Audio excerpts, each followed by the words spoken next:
إن الحمد لله الأكرم الذي خلق الإنسان وكرمه وعلمه من البيان ما لم يعلم، فسبحان الذي لا يحصى امتنانه باللسان ولا بالقلم. نشهد أن لا إله إلا الله وحده لا شريك له، ونشهد أن سيدنا وحبيبنا ومولانا محمدا عبده ورسوله الذي أرسله بالحق بشيرا ونذيرا وداعيا إلى الله بإذنه وسراجا وقمرا منيرا. فقد قال الله تعالى في كلامه المجيد وفرقانه الحميد: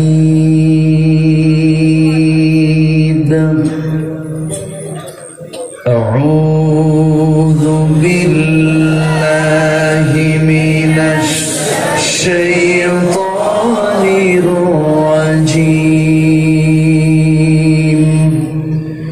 بسم الله الرحمن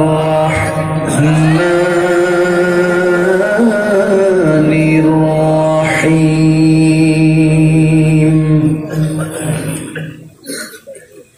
واعبدوا الله ولا تشركوا به شيئا وبالوالدين إحسانا.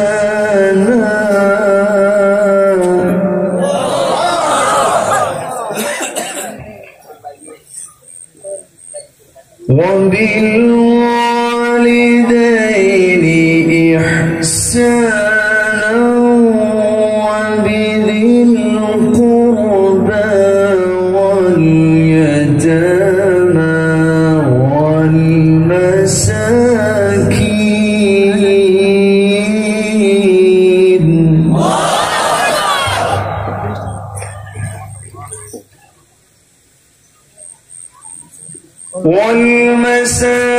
والمساكين والجار ذي القربى والجار الجنب والصاحب بالجنب وابن السبيل.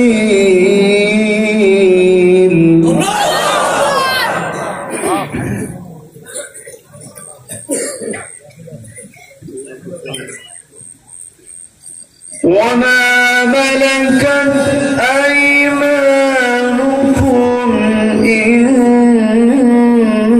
الله لا يحب ما كان مختالا فخورا.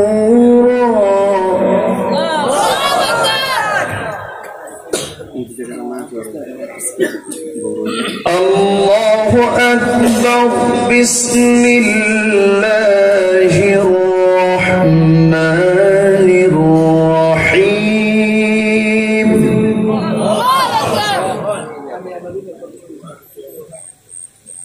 إن الله وملائكته يصلون على النبي يا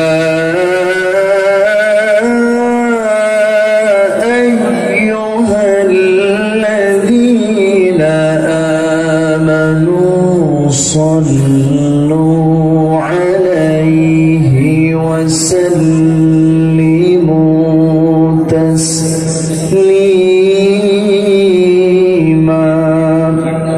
اللهم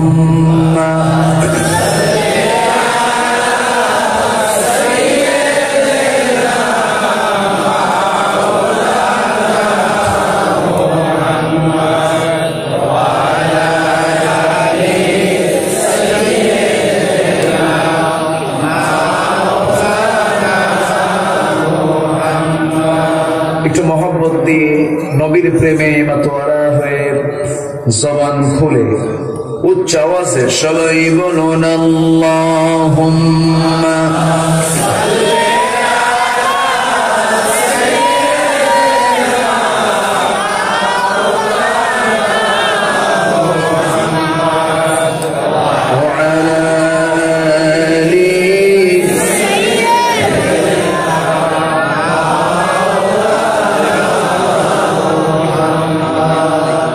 محمد سيد الكونين والثقلين والفريقين من عرب ومن عجم اللهم صل على سيدنا مولانا محمد وعلى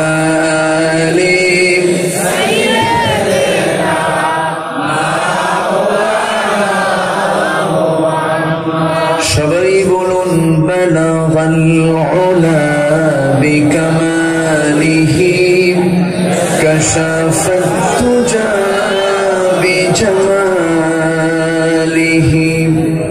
হাসানাত জামিউ খিসালিহি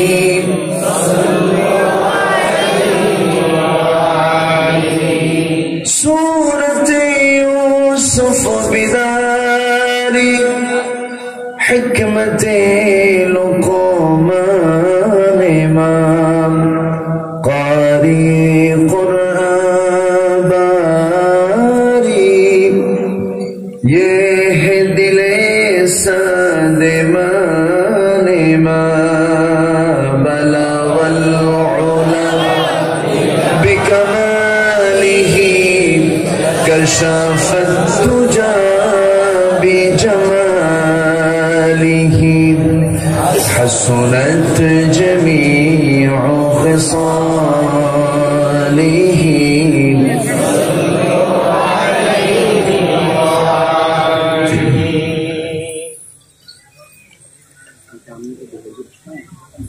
দেশের দক্ষিণাঞ্চল কুমিল্লা জেলার চান্দিনা উপজেলার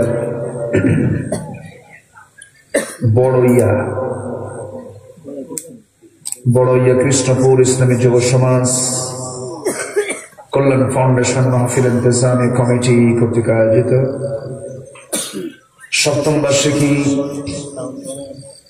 ওয়াজ মাহফিল 2021 মহৎ আয়োজনের সম্মানিত সুযোগ্য সভাপতি শহীদপুর ইউনিয়ন পরিষদের সুযোগ্য চেয়ারম্যান জনাব ইমাম হোসেন সরকার, আজকে প্রোগ্রামের বরেণ্য প্রধান অতিথি বিশিষ্ট ব্যবসায়ী জনাব কাজী শাহ আলম, প্রধান মেহমান উজানিদ পীর সাহেব জনাব মাওলানা মাহবুব এলাহি, আমার পূর্বে কথা বলেছেন নন্দিত আলেম দ্বীন বিশিষ্ট ইসলামী চিন্তাবিদ মাওলানা গোলাম মাওলা হামিদি, উপস্থিত হাজরাত উলামায়ে কেরাম, ফদালায়ে ইজাম, সুশীল সমাজ, জাতির শ্রেষ্ঠ সন্তান শিক্ষক মন্ডলী, জাতির বিবেক সাংবাদিক বৃন্দ, প্রশাসনের দায়িত্ব নিয়োজিত কর্মকর্তা বৃন্দ, সামনে উপস্থিত আজকের এই প্রোগ্রামের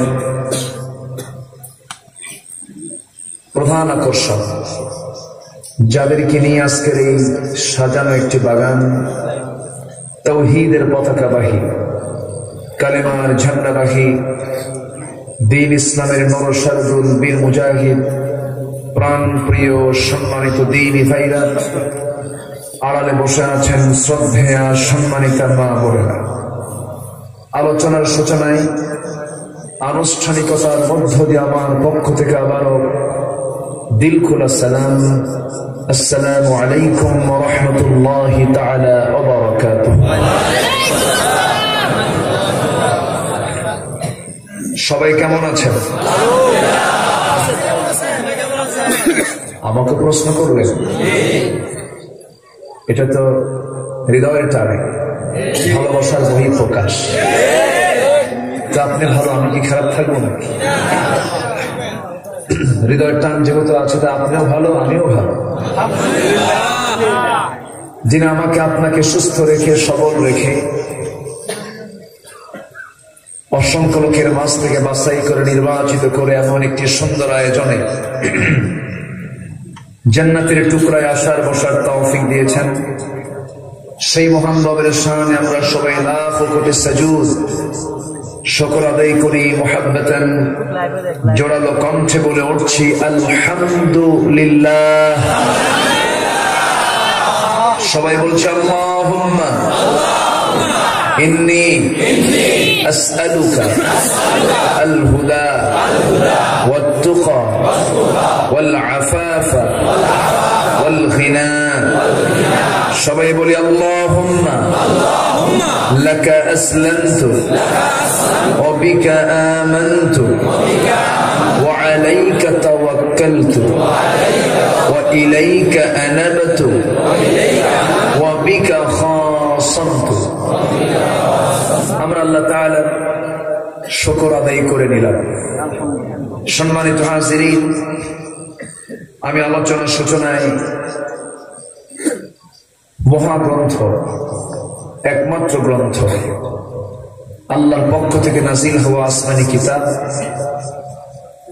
ঐশী বাণী আল কুরআন আল মাজিদের গুরুত্বপূর্ণ একটি সূরা, সূরাতুন নিসার 36 নম্বর আয়াত আমি তেলাওয়াত করেছি। এই আয়াতকে সামনে রেখে আমি কিছু কথা উপস্থাপন করতে চাই।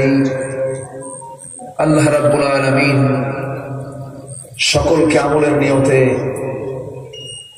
শোনার এবং আমাকে বলার তৌফিক দান করুন। জোরে বলি আল্লাহুম্মা আমিন। কোরআন কার কথা? কোরআন কার রচনা? কোরআনকে শুধুমাত্র একমাত্র কিতাব আমরা বলতে পারি। কোরআনকে সর্বশ্রেষ্ঠ বলার দরকার নাই। সর্বশ্রেষ্ঠ বললে অন্য কিতাবকে সাথে জেনে আনা হচ্ছে, ঠিক আছে না? সবার মধ্যে শ্রেষ্ঠ, সর্বশ্রেষ্ঠ, তাহলে ওটাও তো শ্রেষ্ঠ হয়ে গেল। পৃথিবীর কোন কিতাবের সঙ্গে এই কিতাবের কোন তুলনা দেওয়া যাবে না। পৃথিবীর সকল কিতাব মানুষের লেখা, মানুষের রচনা। দুর্বলতা, অক্ষমতা, অযোগ্যতা, অপূর্ণতা, অদক্ষতা আছে না নাই? আল্লাহর কালামে আল্লাহর কোন অপূর্ণতা আছে? সকল পরিপূর্ণতা কার? কেউ যেটা পারে না, কে পারেন? কেউ যেটা দেখে না, কে দেখেন? কেউ যেটা বোঝে না, কে বোঝেন? আল্লাহ বোঝেন। কারো হেল্প লাগে না, তার সমকক্ষ কেউ হতেও পারে না। সে আল্লাহর পক্ষ থেকে নাজিল হওয়া এই কিতাব আল্লাহ পাক আমাকে আপনাকে সবচেয়ে বড় দয়া করে দিয়েছেন। জোরে বলে সুবহানাল্লাহ। একটি সূরার ভিতরে আল্লাহ পাক বারবার একটা আয়াতে রিপিট করেছেন, বান্দাকে প্রশ্ন করছেন, ফাবিআইয়ি আলা রাব্বিকুমা তুকাযযিবান। কোন সূরা? সবাই তো বলে ফেলেন, সবাই তো বুঝেন। আল্লাহ রাব্বুল আলামিন এই সূরা রহমানের ভিতরে অনেক নিয়ামতের বর্ণনা দিয়ে বান্দাকে বারবার প্রশ্ন করছেন, তুমি আমার নিয়ামতের কোন কোন অবদানকে অস্বীকার করতে পারো, কোন কোন অবদানকে তুমি অস্বীকার করো। আল্লাহ রাব্বুল আলামিন এই রহমানের শুরুতে, এই সূরার শুরুতে আল্লাহ রাব্বুল আলামিন অন্য কোন প্রসঙ্গ না টেনে, যে প্রসঙ্গে আল্লাহ রাব্বুল আলামিন প্রথমেই বান্দাকে সুন্দর করে জানিয়ে দিচ্ছেন, বান্দা আমার একটা গুণবাচক নাম আছে, আর-রহমান, আল্লামাল কুরআন খালাকাল ইনসানা আল্লামাহুল বায়ান, الشمس والقمر بحسبان والنجم والشجر يسجدان জোরে বলুন আল্লাহু আকবার। আল্লাহ রাব্বুল আলামিন এই সূরার শুরুতে তার গুণবাচক একটি নাম ব্যবহার করে বলছেন, তিনি তো রহমান। রহমানকে আল্লাহ, রহিমকে আল্লাহ, গফফারকে, গফুরকে, সত্তারকে, জব্বারকে, কাহ্হারকে, এগুলো সব কার নাম? এতগুলো নাম থাকতে এই নাম বাদ দিয়া ইয়া খাজা বাবা আছে না? ওয়ালিল্লাহিল আসমাউল হুসনা ফাদউ বিহা। আমার অনেকগুলো নাম আছে, সেই সমস্ত নাম করে ডাকো। যার আল্লাহর 99টি নাম মুখস্থ থাকবে তার জন্য জান্নাত সহজ হয়ে যাবে।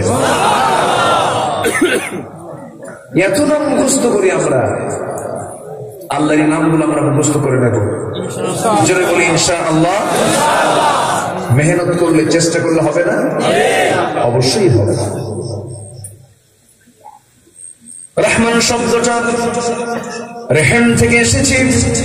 রেহেম মানে হলো জরায়ু, যেই জায়গায় মেয়েদের, যে জায়গায় মাদের পেটের ভিতরে সন্তান আল্লাহ পাক রেখে দেন, সেই জায়গার নাম হলো রেহেম, জরায়ু। আরবিতে রেহেম বলা হয়। রেহেম থেকে আগত, জরায়ু থেকে আগত সন্তানকে তার মা যতটুকু না ভালোবাসে, তার চাইতে লক্ষ লক্ষ কোটি কোটি গুণ আল্লাহ তার বান্দাকে ভালোবাসেন। এই জন্য তার নাম রহমান। সবচেয়ে বেশি দয়া কার? সবচেয়ে বেশি করুণা কার? সবচেয়ে বেশি ক্ষমা কার? সবচেয়ে বেশি দয়া কার? এই জন্যই তিনি রহমান। এই জন্য তিনি কি? রহমান। এই গুণবাচক নাম নিয়েই বলছেন আল্লামাল কুরআন, যিনি দয়া করে, যে রহমান বান্দাকে কোরআন শিক্ষা দিয়েছেন। জোরে বলে সুবহানাল্লাহ। তাহলে সবচেয়ে বড় উপহার আল্লাহর পক্ষ থেকে আমাদের জন্য কি? এটা না পেলে আমার প্রিয়জন, যিনি আমার প্রথম, যিনি আমার শেষ, যাকে ছাড়া আমার কোনো উপায় নাই, তিনি কে? যেটা না পেলে আমি তাকেই চিনতাম না, আমি আমার রাসূলকে চিনতাম না, পরকাল বুঝতাম না, দ্বীন বুঝতাম না। এই জন্য আল্লাহ পাক আমাকে আপনাকে এটাই সবচেয়ে বড় উপহার স্বরূপ দিয়েছেন। বলি আলহামদুলিল্লাহ। وننزل من القرآن ما هو شفاء ورحمة। আমি কোরআন নাযিল করেছি শিফা করে, আরোগ্য করে এবং রহমত হিসাবে। জোরে বলে সুবহানাল্লাহ। তাহলে এই রহমতের সঙ্গে আমাদের সম্পর্ক থাকার দরকার আছে না নেই?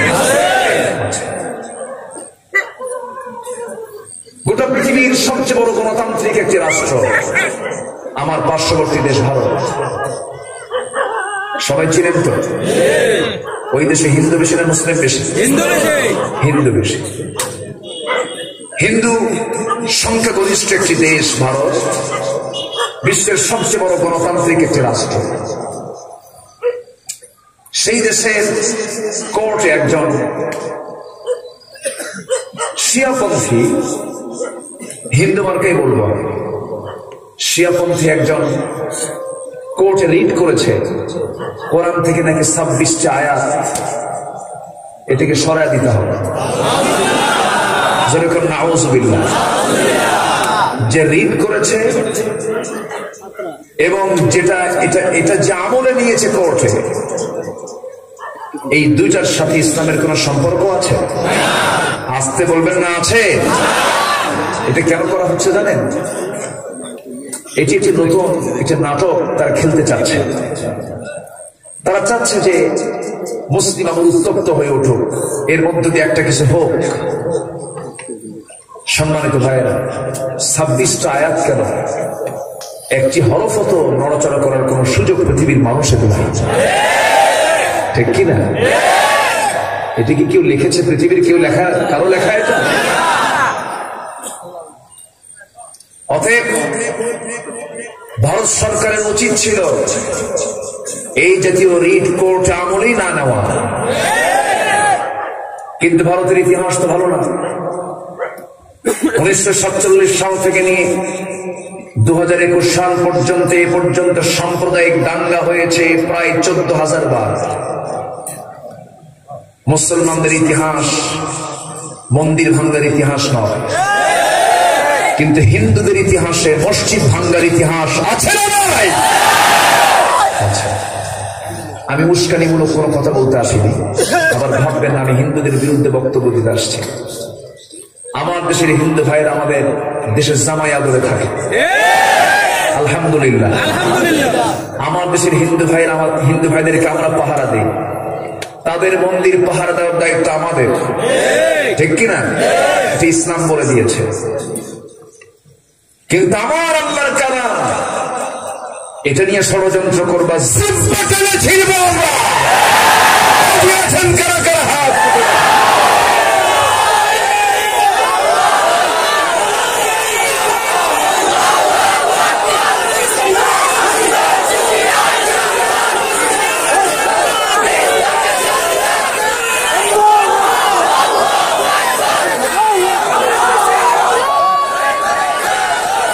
আল্লাহ সবার হাতকে কবুল করেন, জোরে বলি আমিন, আরো জোরে আমিন। একের পর এক এই ধরনের ষড়যন্ত্র আছে না নাই? আসতে বলবেন না, আছে না নাই? গোটা পৃথিবীতে সবচেয়ে বেশি মুসলমান বসবাস করে ভারতে। কোন দেশে? সংখ্যাগরিষ্ঠ হিন্দু হতে পারে, কিন্তু ভারতে মুসলমানের সংখ্যা পৃথিবীর সবচেয়ে কম না বেশি? জাকির নায়েককে তারা দেশ থেকে বের করে দিয়েছে। আবার আমার দেশের কিছু কাঠমোল্লা বলে ওটা কোনো আলেম হলো, উনি কোনো আলেম না, উনি নাকি কোনো আলেম না। আপনি তাকে না চিনতে পারলেও নরেন্দ্র মোদী তাকে ঠিকই চেনে, ঠিক কিনা? মাহাতির মোহাম্মদকে বলা হলো, মাহাতির জাকির নায়েককে আমাদের হাতে ফেরত দাও। আমার দেশের সে নাগরিক। মাহাতির মোহাম্মদ বললেন, গোটা পৃথিবীর সবচেয়ে বড় গণতান্ত্রিক রাষ্ট্রের আপনি রাষ্ট্রপ্রধান হতে পারেন, জাকির নায়েক তোমাদের সম্পত্তি নয়, জাকির নায়েক গোটা মুসলিম উম্মার সম্পদ। সম্মানিত ভাইয়েরা,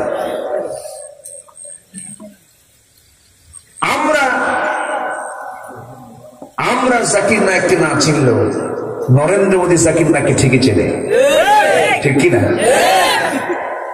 আফসোস লাগে, আফসোস লাগে। আজকে মুসলমানের ভিতরে দ্বন্দ্ব লেগে আছে না নাই? লেগে আছে। এই সুযোগে কাজ করছে ওরা।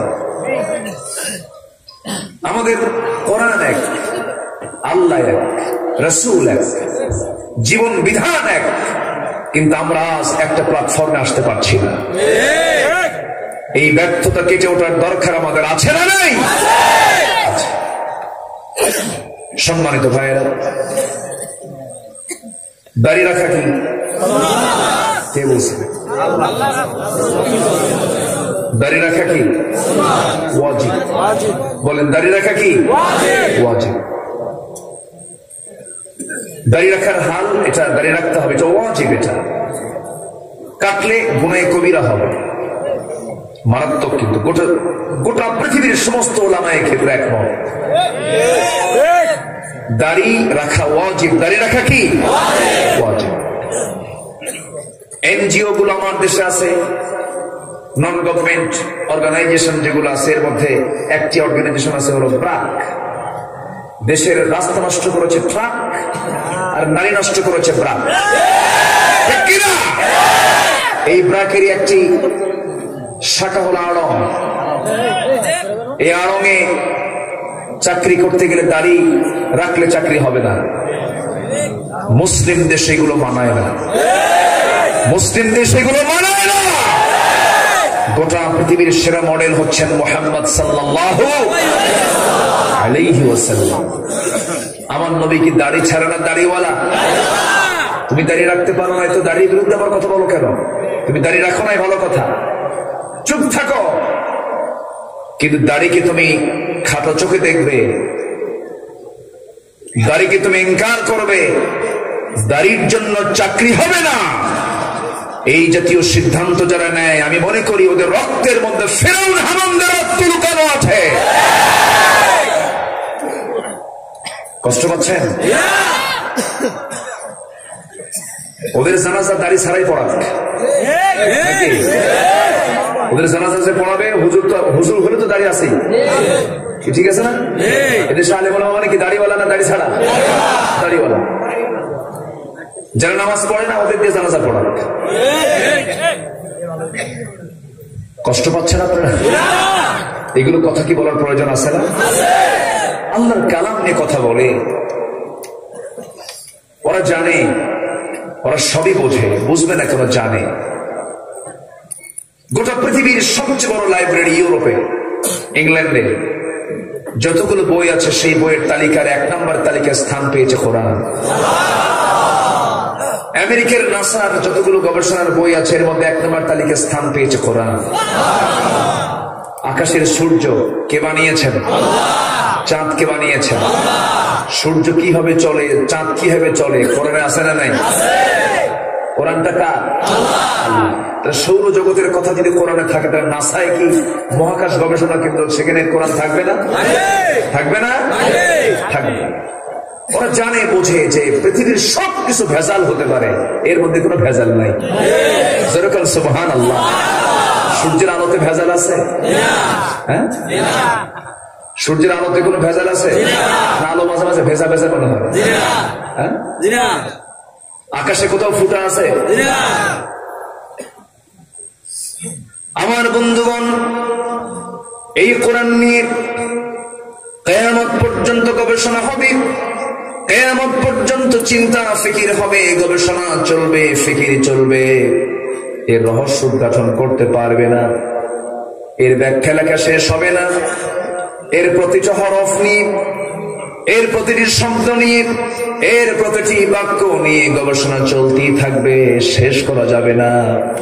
আমার বন্ধুগণ, আল্লাহ রাব্বুল আলামিন কত সুন্দর চ্যালেঞ্জ মেরে বলছেন, قُلْ لَوْ كَانَ الْبَحْرُ مِدَادًا لِكَلِمَاتِ رَبِّي لَنَفِدَ الْبَحْرُ قَبْلَ أَنْ تَنْفَدَ كَلِمَاتُ رَبِّي وَلَوْ جِئْنَا بِمِثْلِهِ مَدَدًا। জোরে বলুন আল্লাহু আকবার। এই কিতাব যে মানুষের নাই, আয়াতে তার বড় প্রমাণ। গোটা পৃথিবীর অথই জলরাশি,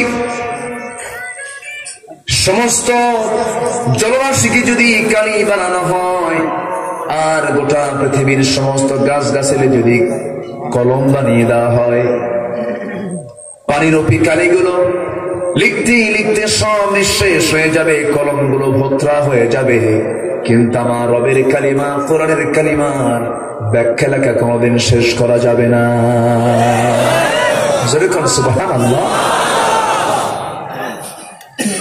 আমার বন্ধুগণ, এই যে আকাশে দিনের বেলা সূর্য দেখি, রাতের বেলা চাঁদ দেখি, আল্লাহর পক্ষ থেকে একটা স্থায়ী ঘড়ি। স্থায়ী কি ঘড়ি? ঘড়িতে কেবল আমরা হাতে দিই।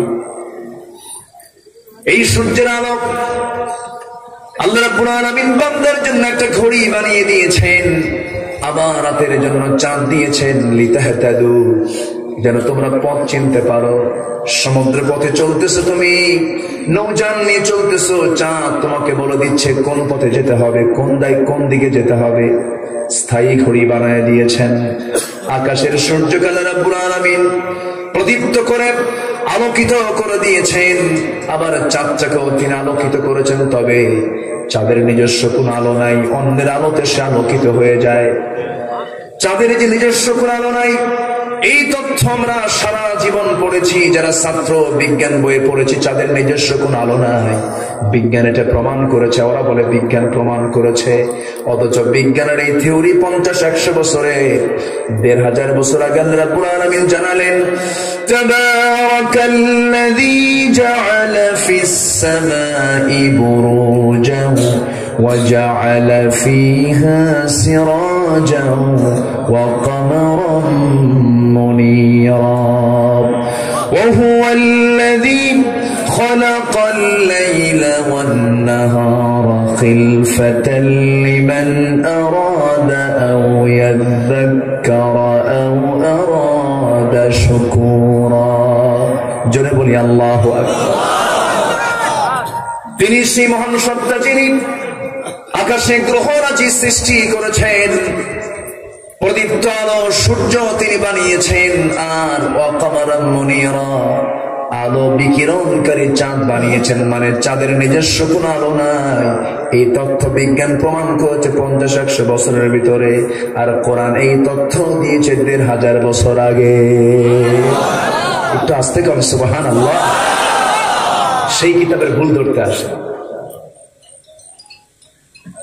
আমার ভাইয়েরা, আমার বন্ধুগণ, কি তথ্য নেব আমরা এই কিতাবের ভিতরে?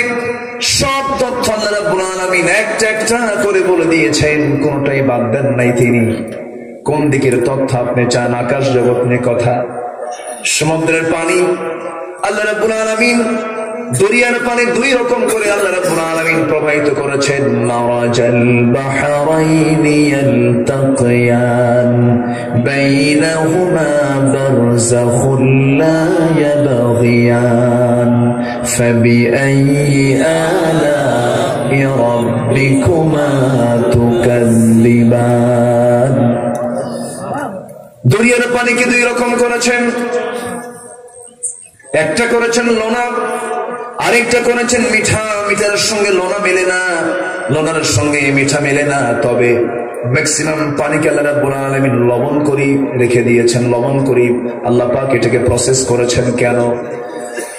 স্থলভাগের পানিগুলো বৃষ্টির মধ্য দিয়ে নদী নালা খাল বিলে যখন সমস্ত ময়লা আবর্জনাগুলো জমে জমে যখন ভাসতে ভাসতে গড়ে যেতে যেতে নদী নালা থেকে এরপরে সাগর থেকে সমুদ্রে যখন চলে গিয়ে জমা হয়ে যায়, একটা পচা আবর্জনার দুর্গন্ধে পৃথিবীর আবহাওয়া দূষিত হতে পারে। সেই পচা দুর্গন্ধ থেকে বাঁচার জন্য প্রসেসিং করে আল্লাহ রাব্বুল আলামিন লবণ বানিয়ে দিয়েছেন। সমস্ত দুর্গন্ধ আবর্জনাগুলোকে লবণের মধ্য দিয়ে হজম করে দিয়েছেন। আবার সেই পানি কি যখন পানি চক্র আকারে আসমানে যখন বাষ্পীয় আকারে যখন তোলার সিদ্ধান্ত আল্লাহ রাব্বুল আলামিন নিয়ে নিয়েছেন, লবণ পানি তুলেছেন না মিঠা পানি তুলেছেন? কি পানি তুলেছেন? মিঠা পানি তুলেছেন। মিঠা পানি এমনি এমনি উঠেছে না ফিল্টারিং এর প্রয়োজন হয়েছে? কার ফিল্টার? আসতে বলেন, কার ফিল্টার? সেই ফিল্টার কি দেখা যায় নাকি? কি প্রসেস করে আল্লাহ রাব্বুল আলামিন বানালেন? আল্লাহ বলছেন, বান্দারি এত সুন্দর করে সেই লবণকে পৃথক করে মিঠা করে তোর জন্য আমি আকাশে বৃষ্টি আকারে দেওয়ার জন্য পানিগুলো উঠায় নিলাম। বঙ্গোপসাগরের পানি সব গিয়ে কিছু অংশ গিয়ে জমা করলাম পঞ্চগড়ের সেই তেতুলিয়া, বান্দরবান থেকে নিয়ে গেলাম সুন্দরবনে, টেকনাফ থেকে নিয়ে গেলাম তেতুলিয়া পর্যন্ত। এত সুন্দর পানি সেচ করে ধুলাই মলিন জমিন তোর জন্য আমি সবুজ শ্যামল বানাইয়া দিলাম। একটু আসতে বলেন সুবহানাল্লাহ। কার ক্ষমতা? কার ক্ষমতা? আল্লাহর ক্ষমতা। অতএব ইবাদত কার হবে? আমি যেখান থেকে তেলাওয়াত করেছি সূরাতুন নিসা 36 নম্বর আয়াত, যার 1 নম্বর হুকুম হলো ইবাদত কার করো? আল্লাহর করো। কারণ তিনি আমাকে বানিয়েছেন। আমাকে বানিয়েছেন কে? আল্লাহ রাব্বুল আলামিন বলেন, কমন একটা আয়াত, ইয়া আইয়ুহান নাসু উবুদু রাব্বাকুমুল্লাযী খালাকাকুম ওয়াল্লাযীনা মিন ক্বাবলিকুম লাআল্লাকুম তাত্তাকুন। হে মানব মণ্ডলী, সেই মহান রবের তুমি গোলামি করো যিনি তোমাকে সুন্দর করে বানিয়েছেন, তোমার পূর্বের যত মানুষ গত হয়ে গিয়েছে সবাইকে সুন্দর করে বানিয়েছেন। বানানোর ক্ষেত্রে বিন্দু পরিমাণ কোনো গ্যাপ, বিন্দু পরিমাণ কোনো অপূর্ণতা তিনি রাখেন নাই। যে জায়গায় যেটা দরকার তাই দিয়েছেন। চোখের জায়গায় চোখ দিয়েছেন, কানের জায়গায় কান দিয়েছেন, নাকের জায়গায় নাক দিয়েছেন, মুখের জায়গায় মুখ দিয়েছেন, হাতের জায়গায় হাত দিয়েছেন, পায়ের জায়গায় পা দিয়েছেন, কিডনির জায়গায় কিডনি দিলেন, লাংসের জায়গায় লাংস দিলেন। সবগুলোকে সুন্দর করে বানিয়ে বলছেন, বান্দারে তুই কি একটু খেয়াল করিস না আমার কথা? يا أيها الإنسان ما غرك بربك الكريم الذي خلقك فسواك فعدلك في أي صورة ما شاء ركبك جل والله أكبر। কি সুন্দর করে আমাকে বানিয়ে দিলেন কে? আমার মাঝে হঠাৎ করে কোমরে কয়েকদিন খুব প্রচন্ড ব্যথা হলো। ব্যথা অনুভব করলাম, ভাবলাম ডাক্তার দেখাবো, কখন সময় পাই না। প্রোগ্রামের প্রচন্ড চাপের কারণে ডাক্তারের শরণাপন্ন হতে পারলাম না। তো ভাবলাম কি করা যায়। তো ডেইলি দুপুরবেলা 2-1টা করে ডাব রেগুলার করলাম। 3-4 দিন খাওয়ার পর দেখি কোমরে ব্যথাটা আর নাই। আলহামদুলিল্লাহ। আল্লাহ বান্দাকে রোগ দিয়েছেন, রোগের ঔষধও মনে হয় দেননি। দিয়েছেন কি দেননি? দিয়েছেন, কিন্তু ঔষধের দিকে আমরা যাই না। তো আমরা সঠিক ট্রিটমেন্ট আমরা নিতে চাই না। সবচেয়ে বড় ট্রিটমেন্ট হলো কোরআন। জোরে বলে সুবহানাল্লাহ। প্রতিদিন সকালে যদি কোনো বান্দা কোরআন তেলাওয়াত করতে পারে, এতে তার রোগ তো 2 প্রকার, শারীরিক মানসিক। শারীরিক এবং মানসিকের ভিতরে সবচেয়ে জটিল কোনটা বলেন তো? মানসিক। বলেন কোনটা জটিল? মানসিক। সকল রোগের ঔষধ কোরআন, এটার সঙ্গে আমাদের সম্পর্ক নাই বললেই চলে। এই জন্য রোগী কম না মানুষ কম? রোগী বেশি, মানুষই কম। ম্যাক্সিমাম তো রোগী এখন। কে বলেছে সুস্থ আছে মানুষ? কেউ সুস্থ নাই। ঘর থেকে বের হলেই টেনশন। বাজারে যাবেন সাইকেল থুইয়া, এইদিকে যাবেন সাইকেল নাই। মসজিদে যাবেন জুতা থুইয়া আমার নামাজ পড়বেন, নামাজের দিকে নজর, সেজদার দিকে নজর, জুতার দিকে নজর। আমরা কেউ শান্তির ভিতরে নাই। সকল প্রকার মানসিক শারীরিক সুস্থতার জন্য বিধান মেনে চলতে হবে কার? কার বিধান মেনে চলতে হবে? তো প্রচন্ড ব্যথা, ডাব খেলাম, দেখি ব্যথাটা নাই। আল্লাহর কি কুদরত! গাছের আগে শরবত, তাই না? গাছের আগে কি শরবত? আমার দাদি এইগুলো বলতেন, আমি শুনতাম বসে বসে। এই ডাব না খায়া দেখবেন আমাদের এখন দেশে একটা কালচার চালু হয়েছে, খাবার শেষেই পেপসি কোকা-কোলা। এটা যে কত বড় ক্ষতিকর। পেপসি কোকা-কোলার কোম্পানি তো ইহুদি কোম্পানি। ওই পচা জিনিস খাওয়ার কি দরকার? পেপসির লভ্যাংশ দিয়া, পেপসিতে যে লাভ করে তার লভ্যাংশ দিয়া বোমা বানায়া ইসরায়েল ফিলিস্তিনের মা শিশুদেরকে হত্যা করছে। তুই পচা জিনিস খাওয়ার কি দরকার? কেন খাবো? পেপসি কোকা-কোলা দিয়ে একটা কাজ হয়, টয়লেট যদি খুব অপরিষ্কার হয়, সাফ হয়, পরিষ্কার হয়, ওগুলো খাবেন না। আর গাছের ডাব কে দিয়েছেন? কে দিয়েছেন? তবে চুরি করে খেলে কিন্তু আবার গুনাহ হবে। গ্রামের এক মুন্সির ছেলে হুজুর যখন কইছি ডাব খাইতে, যা পারি খাবো, তখন কিন্তু আরেক সমস্যা। গ্রামের এক সাধারণ মুন্সির ছেলে তো নারিকেল চুরি করছে, চুরি করে ধরা পড়ছে। সে বিচার করতেছে, বিচার চাচ্ছে বাবার কাছে, আপনার ছেলে তো গাছের নারিকেল চুরি করছে। সত্যি কি চুরি করছে? হ্যাঁ। কি চুরি করছে? ডাব না নারিকেল? কে মনে হয় নারিকেল।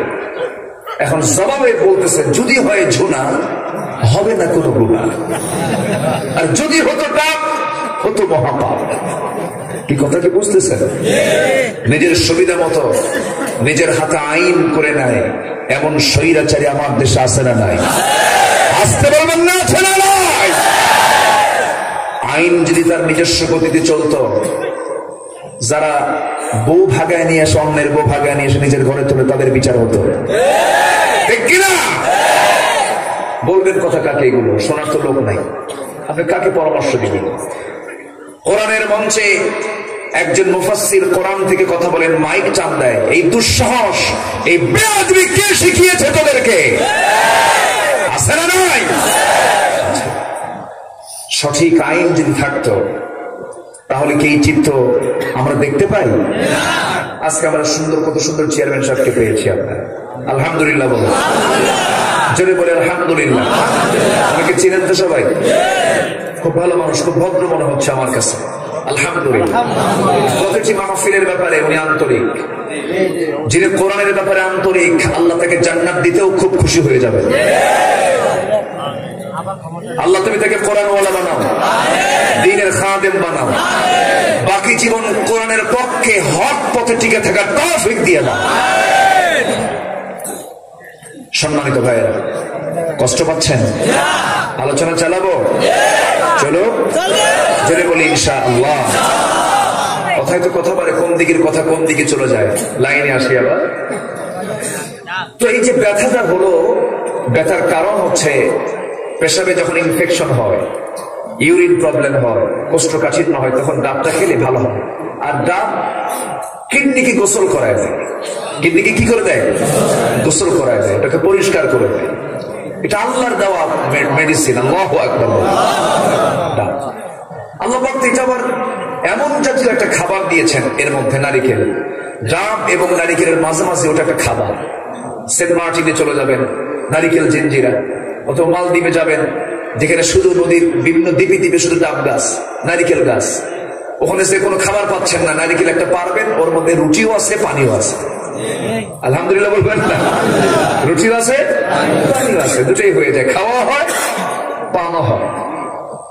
আল্লাহ কত নিয়ামত দিয়েছে। মালদ্বীপে গিয়েছিলাম বছর 12 আগে, মালদ্বীপ একটা মাহফিল ছিল আমার।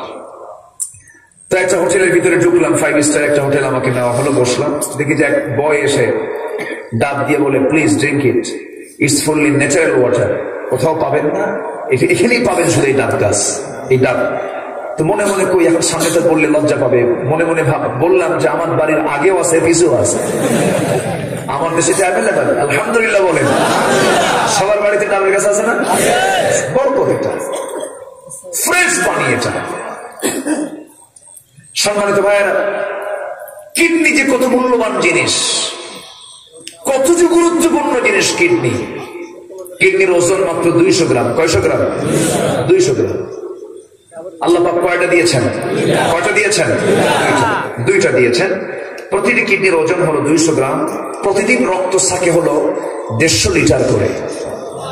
একটু আস্তে করেন সুবহানাল্লাহ। প্রতিটি কিডনিতে সাকনি আছে 10 লক্ষ, 10 লক্ষ, 20 লক্ষ। 150 লিটার রক্ত সাকতেছে প্রতিদিন। হঠাৎ করে কিডনি ফেল মারছে। ডাক্তারের কাছে যাওয়ার পর ডাক্তার বললো যে আপনার কিডনি তো অকেজো, ডায়ালিসিস না করলে আপনি বাঁচবেন না। এখন ডাক্তার যে মেশিন দিয়ে আপনাকে ডায়ালিসিস করে দেবে, লেটেস্ট যে মেশিন, সেই মেশিনটার ওজন হলো 100 কেজি। কত কেজি? 100 কেজি। আর আল্লাহর মেশিনের ওজন কত? 200 গ্রাম। তাহলে আল্লাহটা কত আপডেট না? আস্তে কম সুবহানাল্লাহ। ডায়ালিসিসের জন্য মেশিন লাগবে 100 কেজি। আর আমার আল্লাহ যে দিয়েছেন ন্যাচারাল আমার দেহের ভিতরে, তা মাত্র 200 গ্রাম দিয়েছেন। জোরে বলে সুবহানাল্লাহ। যদি এরকম 100 কেজি করে 200 কেজি হতো, তাহলে মানুষ হতো 80 কেজি, আর কিডনি হতো 200 কেজি। চলতে সুবিধা না অসুবিধা? আল্লাযী খালাকাকা ফাসাওয়াকা ফাআদাল। আমার ভাইয়েরা, এইরকম করে এই যে করোনার সময় আমরা বুঝতে পারি যে শ্বাস প্রশ্বাসের কি গুরুত্ব। যার লাংসটা করোনায়, তাকে ইনফেকশন, করোনায় যে আক্রান্ত হয়ে গেছে, এটা একটা অবশ্যই ভাইরাস। ইউরোপ আমেরিকা স্থবির হয়ে আছে এখনো। এই যে আক্রান্ত হচ্ছে যারা, লাংসে যারা আক্রান্ত হয়েছে, লাংস যাদেরকে অ্যাটাক করে ফেলেছে, শ্বাস প্রশ্বাস নিতে পারে না, সঙ্গে সঙ্গে হসপিটালে ভর্তি করার পর প্রত্যেক দিন 20, 30, 40, 50 লিটার করে অক্সিজেন তাকে নেওয়া হচ্ছে, নিতে হচ্ছে। যদি এরকম সিস্টেম হতো, অক্সিজেনটা আল্লাহ রাব্বুল আলামিন নাকির ডগায় না দিয়ে যদি বোতল সিস্টেম করে দিতেন, তাহলে পৃথিবীতে আসার উদ্দেশ্যই হতো বোতল নিয়ে ঘোরাফেরা করা, ঠিক কি? অসুবিধা হয়ে যেত। আল্লাহ রাব্বুল আলামিন বলছেন, বান্দারে সুখী স্বচ্ছন্দে যেন তুই চলাফেরা করতে পারিস, নাকের ডগা অক্সিজেন দিয়ে দিলাম, তোর দেহের জন্য যা কিছু প্রয়োজন তোর বডি তাকে সেট আপ করে দিলাম, এত সুন্দর করে বানায়া দিয়ে বলছি, বান্দারে তোর দায়িত্ব হলো ওয়া'বুদুল্লাহা ওয়ালা তুশরিকু বিহি শাইআ। জোরে বলুন আল্লাহু আকবার। ইবাদত করবি কার? আস্তে বলবেন না কার? জীবনের এক জায়গায় না সব জায়গায়, এক জায়গায় না সব জায়গায়, সব জায়গায় তুই আমার গোলামি করবি। নামাজে আল্লাহ, সমাজে আল্লাহ, আইনে আল্লাহ, অফিসে আল্লাহ, ব্যাংকে আল্লাহ, প্রত্যেকটি জায়গায় তুই আল্লাহর নামটা, আমার নামটা তুই স্মরণ করবি, আমার হুকুমগুলোকে মেনে চলবি। নামাজের মধ্যে বলে ফেললাম, যারা পারেন ঠোঁট মিলে আমার সঙ্গে বলুন, ইয়্যাকা না'বুদু ওয়া ইয়্যাকা নাস্তাঈন ইহদিনাস সিরাতাল মুস্তাকিম সিরাতাল লাযীনা আন'আমতা আলাইহিম গায়রিল মাগদুবি আলাইহিম ওয়ালাদ-দাল্লিন। কেবলমাত্র, শুধুমাত্র, একমাত্র তোমার ইবাদত করি, তোমার কাছে সাহায্য চাই, এই কথা বললাম নামাজের মধ্যে। নামাজ শেষ করেই যখন বাইরে বের হলাম, চরম সুদের কারবার করলাম, আছে না নাই? আসতে বলবেন না, আছে না নাই? চান্দিনের বাজারে কোনো সুদখোর নাই, কুমিল্লার বাজারে কোথাও নাই। আমার ভাইয়েরা, নামাজের মধ্যে আয়াত শুনলেন, ইমাম সাহেব বলে দিলেন, লা তাকুলুর রিবা আযআফান মুদাআফা আহাল্লাল্লাহুল বাই'a ওয়া হাররামার রিবা। নামাজের মধ্যে ইমাম সাহেব এই আয়াতটা বললেন, আমি শুনলাম, পরে নামাজ থেকে শেষ বের হয়ে সুদের কারবার করলাম, কেমন হলো?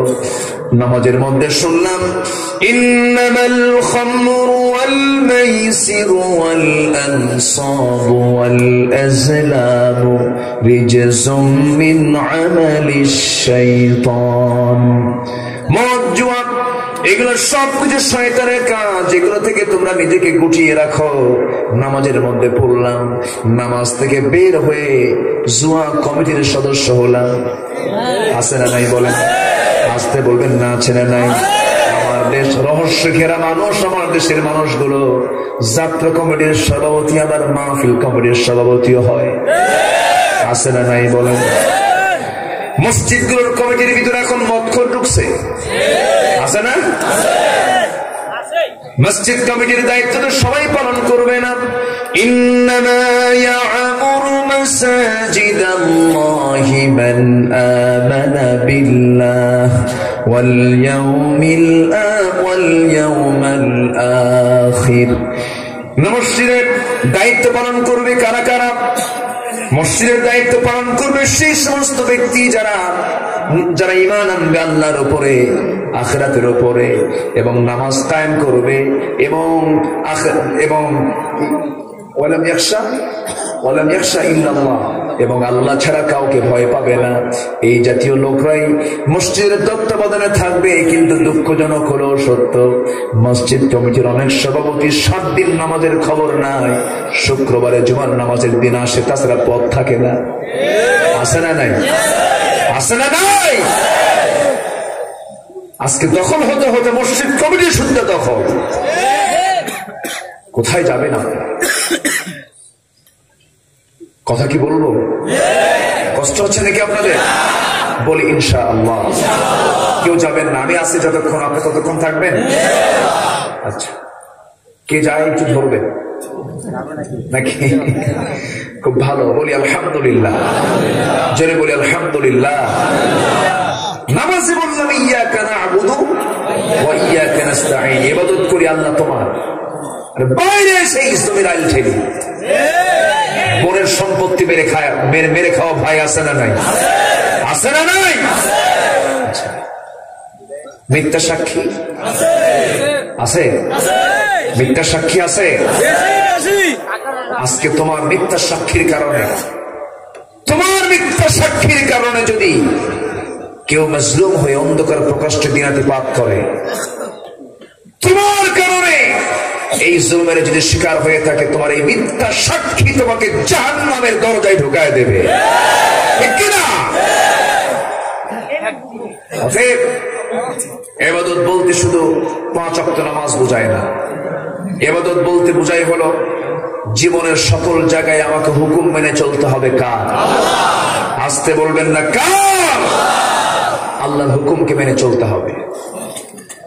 সম্মানিত হাজিরিন, সম্মানিত উপস্থিতি, এই ইবাদতের সঠিক অর্থ অনেকেই বোঝেন না। ইবাদত মানে বোঝেন 5 ওয়াক্ত নামাজ পড়বো, টাকা আছে হজ করবো, দান সদকা করবো, রোজা করবো, এই তো আল্লাহ আমার জান্নাত না দিয়ে যাবে কোথায়? এরকম চিন্তার লোক আছে, আছে না নাই? কিন্তু এর মানে কিন্তু ইবাদত না। ইবাদত মানে হলো বান্দার ইচ্ছায় কখনো চলবে না। বান্দা চলবে কার আইনে? বান্দা চলবে কার ইচ্ছায়? কার সিদ্ধান্তে? আল্লাহর সিদ্ধান্তে। আল্লাহ যা বলে দিয়েছেন এর অতিরিক্ত করা যাবে না, এর কমও করা যাবে না। এটাই হচ্ছে দাসত্ব। আমরা ইবাদত করবো কার? 5 ওয়াক্ত নামাজ না পড়লেও চলবে। নামাজ পড়তে হবে। এ ওঠেন কেন? কি সমস্যা? কে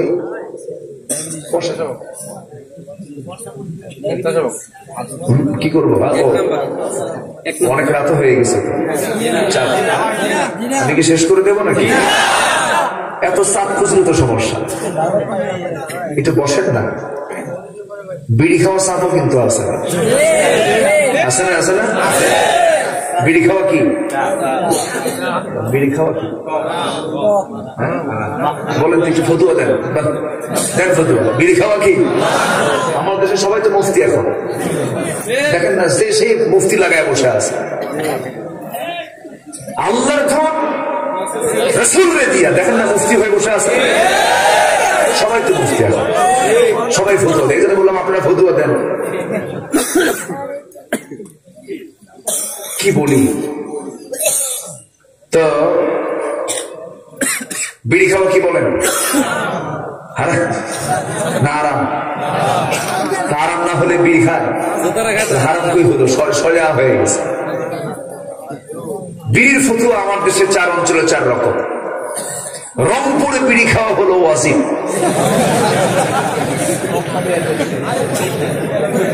আচ্ছা, তারপরে সিলেটে বিড়ি খাওয়া হলো মুবাহ, ঢাকাতে মাকরুহ, আর চট্টগ্রামে বিড়ি খাওয়া ফরজ। কি কথা কি বুঝতেছেন? এই হচ্ছে অবস্থা। এগুলো খাবো না, এগুলো নেশার দিকে যাবো না আমরা। জোরে বলি ইনশাআল্লাহ। বিড়ি খেলে লাংস ভালো থাকে, শরীর ভালো থাকে, সুস্থ হয় না অসুস্থ হয়? ধূমপান করলে কি হয়? ওর গায়ে লেখা থাকে, ওর ওয়াজ ওর গায়ে নেই। বিড়ি খেলে কি হয়? ওর ওয়াজ ও নিজেই করে, সংবিধিবদ্ধ সতর্কীকরণ, ওর মধ্যে লম্বা একটা ওয়াজ আছে, এরপরও সামনে খাওয়া যায়। দেখো মরে যাচ্ছে, ছেলেকে ডাক দেয়, জহুরুল বাবা এইদিকে আসো তো বাবা, মরি যখন যাচ্ছি কলকিটা নিয়ে আসো, টানটা দিয়েই মরি বাবা। আছে না? এগুলো করা যাবে না। সকল নেশা থেকে মুক্ত ছিলেন সমস্ত আম্বিয়া কেরাম। কোন আম্বিয়া কেরাম নেশার দিকে ছিলেন না। পান খাবেন, সমস্যা নাই। বুড়া মানুষ যারা আছেন পান খাবেন, একটু বয়স হয়ে গেছে, লাল ছোট না হলে কেমন হয়? একটু পান খাবেন, নাতিরা সেখান থেকে একটু টান দিয়ে খাবে, তো পান খাবেন আপনি, সমস্যা নেই। পান 2, 4, 5, 6টা পান আপনি খেলেন, আপত্তি নেই। কিন্তু পানের সাথে আবার হাকিম পুরী রহমতুল্লাহ আলাইহি কেন? আছে না? এটা কেন? এটা করলেই তো কাম সারা।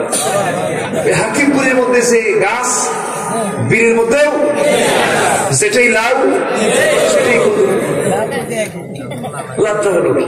আমরা সকল নেশা ছেড়ে দেবো, জোরে বলি ইনশাআল্লাহ। আমার নবীজির মুখটা থাকতো এত পরিচ্ছন্ন, এত পরিচ্ছন্ন। নবীজি পকেটে সর্বক্ষণ মেসওয়াক রাখতেন, নামাজের আগে মেসওয়াক করতেন, ওজুর আগে মেসওয়াক করতেন। এবং রাসূল বলতেন আমার উম্মতের কষ্ট না হলে মেসওয়াককে ওয়াজিব বানায় দিতাম। এবং নবীজির জীবনের মৃত্যুর আগে শেষ আমল হলো মেসওয়াক করে ইন্তেকাল করা। যদি বলে সুবহানাল্লাহ। তাহলে আমাদের মুখ পরিষ্কার করার দরকার আছে না নাই? আমার ভাইয়েরা, আমার বন্ধুগণ, ইবাদতের মূল যে অর্থ সেটা হলো আমার জীবনের প্রতিটি কাজে, প্রত্যেকটি পদক্ষেপে আমি যখন কোন কাজের সিদ্ধান্ত করতে যাব তখন খুঁজতে হবে আল্লাহ আমাকে এই কাজে কি বলে দিয়েছেন। আমি আমার নখ কাটবো, নখ কাটার বিধান ইসলামে মনে হয় বাদ পড়ে গেছে, আছে না নাই বলেন? রাতের বেলা আমি অন্ধকার রাতে স্ত্রী আমার পাশে থাকবে, আমি তার সঙ্গে কেমন আচরণ করব সেই বিধান ইসলামে আছে না নাই? কোন দোয়াটা পড়বো সেই দোয়াটাও আছে। আমার বন্ধুগণ, যে ইসলাম কোন কাজের ক্ষেত্রে কোন কিছুর হুকুম দেওয়া বাদ দেয় না, কোন হুকুম বাদ দেয় নাই, সবকিছুই বলে দিয়েছে। যদি কোন বান্দা সিদ্ধান্ত ওই আয়াতের অনুকূলে নিয়ে নেয়, ইন্না সালাতি ওয়া নুসুকি ওয়া মাহইয়ায়া ওয়া মামাতি লিল্লাহি রাব্বিল আলামিন ইন্নী ওয়াজ্জাহতু ওয়াজহিয়া লিল্লাযী ফাতারাস সামাওয়াতি ওয়াল আরদা হানিফান ওয়া মা আনা মিনাল মুশরিকিন। জোরে বলি আল্লাহু আকবার। বান্দা যদি ওই আয়াতের দিকে চলে যায়, ফাআকিম ওয়াজহাকা লিদ-দীনি হানিফান ফিতরাতাল্লাহিল্লাতী ফাতারান-নাসা আলাইহা লা তাবদীলা লিখালকিল্লাহ যালিকাদ-দীনুল কাইয়্যিম ওয়ালাকিন্না আকসারান-নাসি লা ইয়া'লামুন। জোরে বলুন আল্লাহু আকবার।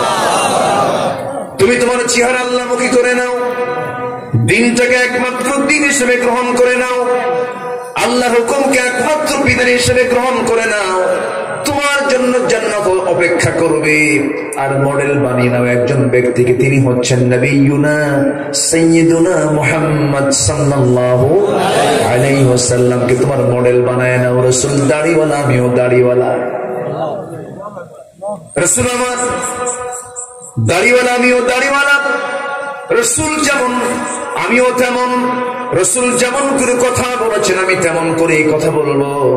রাসূল যেমন করে সংসার চালিয়েছেন আমি তেমন করে সংসার চালাবো। রাসূল যেমন করে নামাজ পড়েছেন আমি তেমন করে নামাজ পড়বো। এমনটা চিন্তা ফিকিরে নিয়ে যদি কোনো বান্দা চলতে পারে, ওই বান্দার জন্য আল্লাহর একটা জান্নাত অপেক্ষা করবে। জোরে বলি সুবহানাল্লাহ। আমার নবীর সম্মান সবচেয়ে কম না বেশি? তিনি তো আমার লিডার। কথা স্পষ্ট, এক কথাই বলি, শোনেন। আমার রবকে ইবাদত হবে কার? আমার রবকে।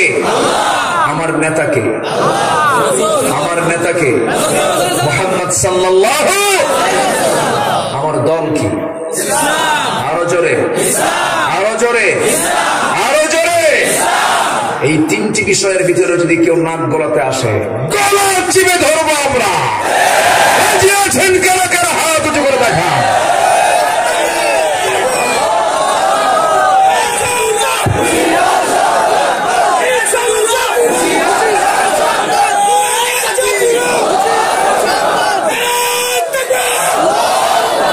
আল্লাহ সবার হাতকে কবুল করুন। জোরে বলি আমিন, আরো জোরে আমিন। আমার নেতা হচ্ছেন মুহাম্মদ সাল্লাল্লাহু। আমার দেশে এখন নেতা বেশি না কর্মী বেশি? নেতা বেশি হওয়া ভালো। কেউ কি বলে আমি কর্মী? বলে আই এম এ লিডার। কেউ কয় না আমি আই এম ওয়ার্কার, কে বলে? সব কি কয়? সব নেতা। এই জন্য কেউ কাউকে মানেও না, কেউ কাউকে দাম দিতে চায় না। আজকে কোথাও কোনো শৃঙ্খলা নাই। মসজিদে ইমামকে মুসল্লি মানে না, ইমাম মুসল্লিকে শাসন করে না, মুসল্লি ইমামকে শাসন করে। মুসল্লি ইমামকে ধমকায়, উল্টা। কলেজ ভার্সিটিতে যাবেন, সেখানে শিক্ষক ছাত্রকে শাসন করে না, ছাত্র শিক্ষককে উল্টা ধমকায়। ছাত্রের চেহারা দেখা মাত্র শিক্ষক থরথর করে কাঁপে আর বলে বাবা তুই যা কবিতায় হবে। আছে না নাই? আবার অনেক মেম্বার আছে, চেয়ারম্যান সাহেব আবার মন খারাপ করবেন, অনেক মেম্বার আছে মেম্বারের সাপার সরে চেয়ারম্যান পাতা পায় না। আছে না নাই? মানে বাঙ্গির চাইতে বেশি বড় এলাকায় কথা আছে কিনা? বাঙ্গির চাইতে। এই হচ্ছে আজকে সমাজের চিত্র। সন্তান বাপকে দাম দেয় না। আছে না? আগে কি এগুলো ছিল? সন্তান বাপকে মানে না, বলে বা আব্বা বেশি বোঝো তুমি। আচ্ছা, এরকম কথা আছে না নাই? সম্মানিত ভাইরা, এগুলো করা যাবে না। আমার লিডার হবেন একজন, তিনি হচ্ছেন মুহাম্মদ সাল্লাল্লাহু। কি সম্মান তার, কি সম্মান! আল্লাহ তাকে কত বড় মর্যাদা দিয়েছেন। আমরা দুনিয়ার কিছু বিজ্ঞানী কিছু তথ্য দিছে বলে আমরা মহাবিজ্ঞানী বলি। এই চাঁদের দেশে কিছু লোক গেছে 70 দশকে, নীল আর্মস্ট্রং এর পর ভয়েজার 1 ভয়েজার 2 দুটো কুকুর পাঠাইছিল, লাইকা 1 লাইকা 2। আবার এলিজা নামে একটা মেয়ে রেডি হয়ে আছে, 17 বছর বয়স, 2033 সালে সে যাবে চাঁদের দেশে যাবে। আর আমার নবীজি চাঁদের দেশে যাবে কখন? যাওয়ার তো দরকার নাই, মুখের ইশারা দিয়ে চাঁদ 2 ভাগ হয়ে যায়। সুবহানাল্লাহ। কত বড় লিডার তিনি, আমার নবীজি। ইনশাক্কাল কমার, চাঁদ 2 ভাগ হয়ে গেছে। আবার আবু তালেব আমার নবীর চাচা, যদিও কাফের কিন্তু ভদ্র কাফের। কি কাফের বলেন? ভদ্র। কিছু কিছু দেখবেন হিন্দু মানুষও আছে খুব ভদ্র, আছে না? আছে, এরকম আছে না? অনেক মুসলমানের মধ্যে এই চরিত্র নাই, তো ভদ্র কাফের। রাসূলকে কোনদিন কটুবাক্য বলেননি তিনি। নবীর জন্য তিনি জেলও খেটেছেন, নবীর জন্য তিনি অনেক গালিগালাজ শুনেছেন, কিন্তু রাসূলকে কোনদিন আঘাত দেননি। শুধু একটাই আঘাত নবীর জীবনে, সেটা হলো চাচা ইসলাম কবুল করে নাই। আমার নবীর সামনে একদিন আবু তালেব বসে বলতেছে, মুহাম্মদ একটা কথা, তোমার বাল্য জীবনে একটা স্মৃতিচারণ হচ্ছে আমার, আমি কি বলবো? কে বলেন চাচা। রাসূল তখন নবুয়ত পেয়েছেন। আবু তালেব বলতেছেন, ভাতিজা মুহাম্মদ শোনো, তোমার যেদিন জন্ম হলো আমার বাবা বেঁচে ছিলেন, তোমার জন্ম হওয়ার সঙ্গে সঙ্গে তোমার নামটা আমার বাবা জান আহমদ রেখে দিলেন। তোমার জন্ম হয়ে গেল, তোমার মাকে দেখতে পেলাম, তোমার জন্মের একদিন পর তোমাকে চাঁদনি আকাশের নিচে শুয়ে রেখেছেন। চাঁদনি আকাশের নিচে তুমি শুয়ে আছো, তোমার মার চোখে পানি টলমল করে, তোমার মার চোখে পানি, তোমার মা কান্দে, তোমার মার মনটা খারাপ। আমি তোমার সামনে দাঁড়িয়ে দেখতেছি তুমি একাকী, তুমি শুয়ে আছো, কিন্তু তুমি যখন ডান হাতটা নড়াচড়া করো আকাশের চাঁদ তোমার ডান হাতে এসে দোল খায়, যখন বাম হাতটা নড়াচড়া করো বাম হাতে এসে চাঁদটা দোল খায়।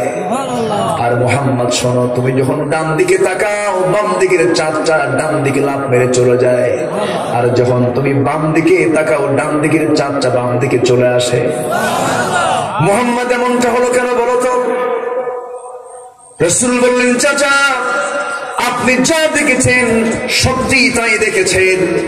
জন্মের পূর্বে আমার বাপ দুনিয়া থেকে বিদায় নিয়েছেন 6 মাস আগে। সন্তান জন্ম নিলে এই পৃথিবীতে সবচেয়ে যে লোকটা বেশি খুশি হবেন তিনি হচ্ছেন সন্তানের বাবা। আমার বাবা জন্মের পূর্বে দুনিয়া থেকে বিদায় নিয়েছেন। মার এই নিদারুণ যন্ত্রণা, দারুণ মার কষ্ট হচ্ছিল। আমার মা আমাকে সময় দিতে পারে না, শোকাহত হৃদয়। সেই জন্য আল্লাহ রাব্বুল আলামিন আমার মার মনে প্রশান্তি দেওয়ার জন্য, আল্লাহ পাক আমাকে খুশি করার জন্য আকাশের চাঁদ আমার জন্য আল্লাহ রাব্বুল আলামিন খেলনা বানাইয়া দিয়েছিলেন। জোরে বলে সুবহানাল্লাহ। আর বিজ্ঞানীরা চাঁদের দেশে জানায়, আর আমার নবীর হাতে আল্লাহ পাক চাঁদ হাজির করে দেয়।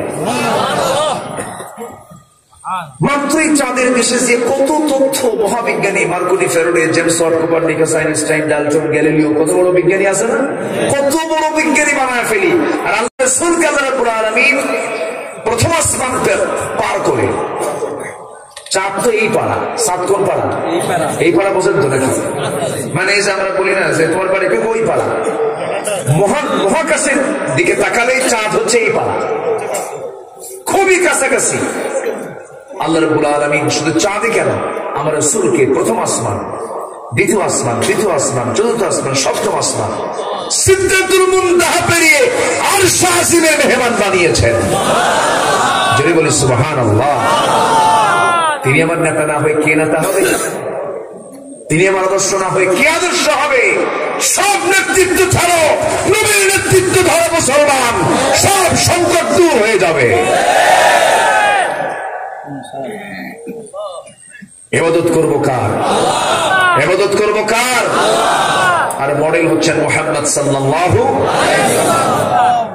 আমার নবীজি সমাজ সংস্কার কি চেতনা তিনি লালন করেছেন, কি সুন্দর তিনি দাওয়াতি কাজ করেছেন। সাহাবীরা বসে আছেন একদিন নবীর সামনে, রাসূল বলছেন তোমাদের একটা ইতিহাস শোনাই। সাহাবীরা বললেন ইয়া রাসূলুল্লাহ শোনান। রাসূল তো খুব কথা মেপে মেপে কথা বলতেন এবং প্রতিটি কথাই ছিল মুক্তা সদৃশ। আল্লাহু আকবার। আমার নবীজি একদিন বলেন সাহাবীরা একটা কথা শোনাই, কে শোনান? বনী ইসরাঈলের সময় 3 যুবক একসঙ্গে তারা সফরে বের হল। হঠাৎ করে একটা পাহাড়িয়া ঝড় এসে তাদের কাটকায় ফেলল। যাবে কোথায়? সামনে পাহাড় পেলে একটা গুহার ভিতরে তারা আশ্রয় নিল। প্রচন্ড পাহাড়ি ঢল, একটা পাথর, বিশাল ওজনের একটা পাথর এসে ওই গুহার মুখটা আটকে গেল, লেগে গেল। 3 জনের কলিজায় পানি নাই, চোখে পানি। একমাত্র উপায় বাঁচা, কে বাঁচাবেন? কে বাঁচাবেন? আল্লাহ বাঁচাবেন। আমার নবীজি বললেন সাহাবীরা শোনো, ওই 3 জন যুবক চোখের পানি ফেলে ফেলে কান্দে। একজন দোয়া করতে চাই, আল্লাহ তাআলা জীবনে তেমন কোন আমল করতে পারি নাই, তবে একটা আমল আমার কাছে মনে হয় আল্লাহ তুমি কবুল করেছো কিনা জানি না। কোন একদিনের বেলাতে এক শ্রমিক আমার বাড়িতে কাজে যোগদান করলো। সন্ধ্যা পর্যন্ত কাজের পর আমি তাকে তার ন্যায্য পাওনা আমি তার হাতে তুলে দিব, কিন্তু পারলাম না। বললাম আগামীকালকে সকালবেলা দেব। সকালবেলা সে আসলো না। কয়েক বছর চলে গেল। সেই টাকাটাকে আমি নিজের কাছে রেখে না দিয়ে ওই টাকা দিয়ে আমি একটা ছাগি কিনেছিলাম। সেই ছাগি থেকে আরো কিছু ছাগল জন্ম নিল। বিশাল বড় ছাগল পাল হয়ে গেল। ছাগল পাল যখন বড় আকার ধারণ করলো, দীর্ঘদিন পর ওই শ্রমিক যখন আমার কাছে সেই টাকাটা নেওয়ার জন্য আসলো, আমি তাকে সেই শ্রমিকের পাওনা টাকাটা না দিয়া আমি তাকে বুঝাইয়া দিয়ে বললাম, ও আমার শ্রমিক ভাই, এই কয়েকটা বছরে যে এই টাকাটা আমার কাছে পড়েছিল এর বিশাল বরকত হয়েছে গোটা ছাগল পালটা। তুমি এখন মালিক এই ছাগল পালের। জোরে বলেন সুবহানাল্লাহ। আমার নবীজি এই জাতীয় কথা যখন বলছিলেন সাহাবীরা শুনলেন। আমার নবীজি বলেন, শোনো সাহাবীরা, ওই যুবকটাই তার জীবনের শ্রেষ্ঠ আমলের কথা মনে করে যুবক শেষে বলতেছে, আল্লাহ এই আমলটা যদি তোমার দরবারে মঞ্জুর হয়ে যায়, আমি আমানতের খেয়ানত করি নাই, তুমি যদি আমার এই কার্যক্রমটাকে তোমার কাছে যদি পছন্দ হয়ে যায়, এই যে আমরা বিশাল বিপদে পড়েছি, আমরা বের হতে পারছি না, আমাদের এই বিপদ থেকে বাঁচায় দাও। সঙ্গে সঙ্গে দেখা গেল ওই পাহাড়ের যে গুহার মুখে যে পাথরটা ছিল 3 ভাগের 1 ভাগ সরে গেল। দ্বিতীয় যুবক বলতেছে, আল্লাহ জীবনে তেমন কোন আমল করতে পারি নাই, তবে এক রাতের কথা মনে আছে আল্লাহ, আমার চাচাতো বোনের ঘরে আমি জেনার উদ্দেশ্যে ঢুকলাম। আমার চাচাতো বোনকে আমি সামনে পেয়ে গেলাম। আমি এমনকি আমার চাচাতো বোনের 2 উরুর মাঝখান পর্যন্ত চলে গিয়েছি। এমন সময় আমার বোনের চোখে পানি দেখে বললাম, বোন তোমার চোখে পানি কেন? তুমি কেন কান্দো? কি হয়েছে তোমার? সঙ্গে সঙ্গে বোনটা বলছে, ভাই রে, আমার চোখে পানি আসার মূল কারণ হলো তুমি হয়তো ভাবতেছো এই জায়গায় দুজন ছাড়া কেউ নাই, কিন্তু আমাদের মাঝে তৃতীয় জন যিনি আছেন তিনি হচ্ছেন রাজ সাক্ষী আরশের মালিক মহান রব্বুল আলামিন। ও আমার চাচাতো ভাই, তুমি কি করবে? ও আল্লাহর সঙ্গে সঙ্গে আমি সেই সময় নিজেকে গুটিয়ে নিলাম, জেনার কাছ থেকে আমি নিজেকে বিরত রাখলাম, কন্ট্রোল করলাম। ও আল্লাহ, তোমার যদি ওই রাতের ইবাদত তোমার কাছে যদি পছন্দ হয়, এই বিশাল বড় সংকট থেকে আল্লাহ আমাদেরকে বাঁচাও। সঙ্গে সঙ্গে পাহাড়ি গুহার মুখ থেকে 3 ভাগের 2 ভাগ পাথরটা সরে গেল। তৃতীয় যুবক বলতে চাই, আল্লাহ তাআলা জীবনে তেমন কোন আমল করতে পারি নাই, তবে একটি রাতের কথা মনে আছে যে রাত্রিতে আমি গভীর যখন রাত হয়ে গেছে আমি বাসায় ফিরলাম, আমার বউ দরজা খুলে দিল, ঘরের মধ্যে বসলাম, পরিষ্কার পরিচ্ছন্ন হয়ে বসে আছে আমার স্ত্রী। 1 গ্লাস দুধ নিয়ে আমার সামনে হাজির হলো। সেই দুধটা আমি পান করবো বলে আমাকে বলা হলো, আমি নিজে পান করলাম না। সন্তানও দুধ চাইল, আমি তাকেও দুধটা দিলাম না। আমার মনে হয়ে গেল আমার মার কথা। আমার দরজায় গিয়ে দাঁড়ায় দেখি মার দরজা খোলা, মা ঘুমানোর মধ্যে আছে, ঘুমের মধ্যে আছে। মাকে ডাক দিলাম না। অনেকক্ষণ পর মা জাগা আপনি আমাকে দেখে বলছে, বাজান এত রাত হয়ে গেছে, তুমি এখানে দাঁড়ায় থেকে কি করো?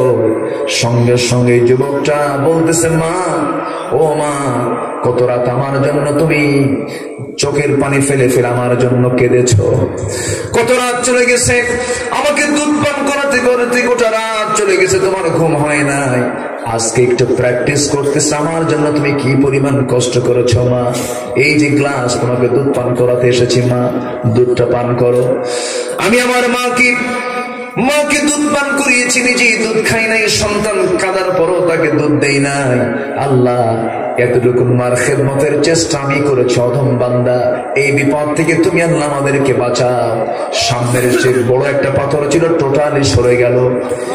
এই 3 যুবক পাহাড়ি সেই গুহা থেকে তারা জীবন রক্ষা করে বের হয়ে চলে আসলো। রক্ষা করলেন কে? আসতে বলবেন না কে? যে লম্বা হাদিসটা বর্ণনা করার মূল উদ্দেশ্য ছিল শিক্ষা এখানে কয়টা আছে বলেন? আসতে বলবেন না, কয়টা শিক্ষা আছে? আমি যেখান থেকে তেলাওয়াত করেছি ওই তেলাওয়াতকৃত আয়াতের মধ্যে আল্লাহ রাব্বুল আলামিন 4টা বিষয়ে হুকুম দিয়েছেন। ওয়া'বুদুল্লাহা ওয়া লা তুশরিকু বিহি শাইআন ওয়া বিল ওয়ালিদাইনি ইহসানা। জোরে বলুন আল্লাহু আকবার। ওই ইতিহাসের ভিতরে, ওই হাদিসের ভিতরে শ্রেষ্ঠ তিনটা শিক্ষা আছে। 1 নম্বর হলো আমানতের কোনো খেয়ানত করা যাবে না।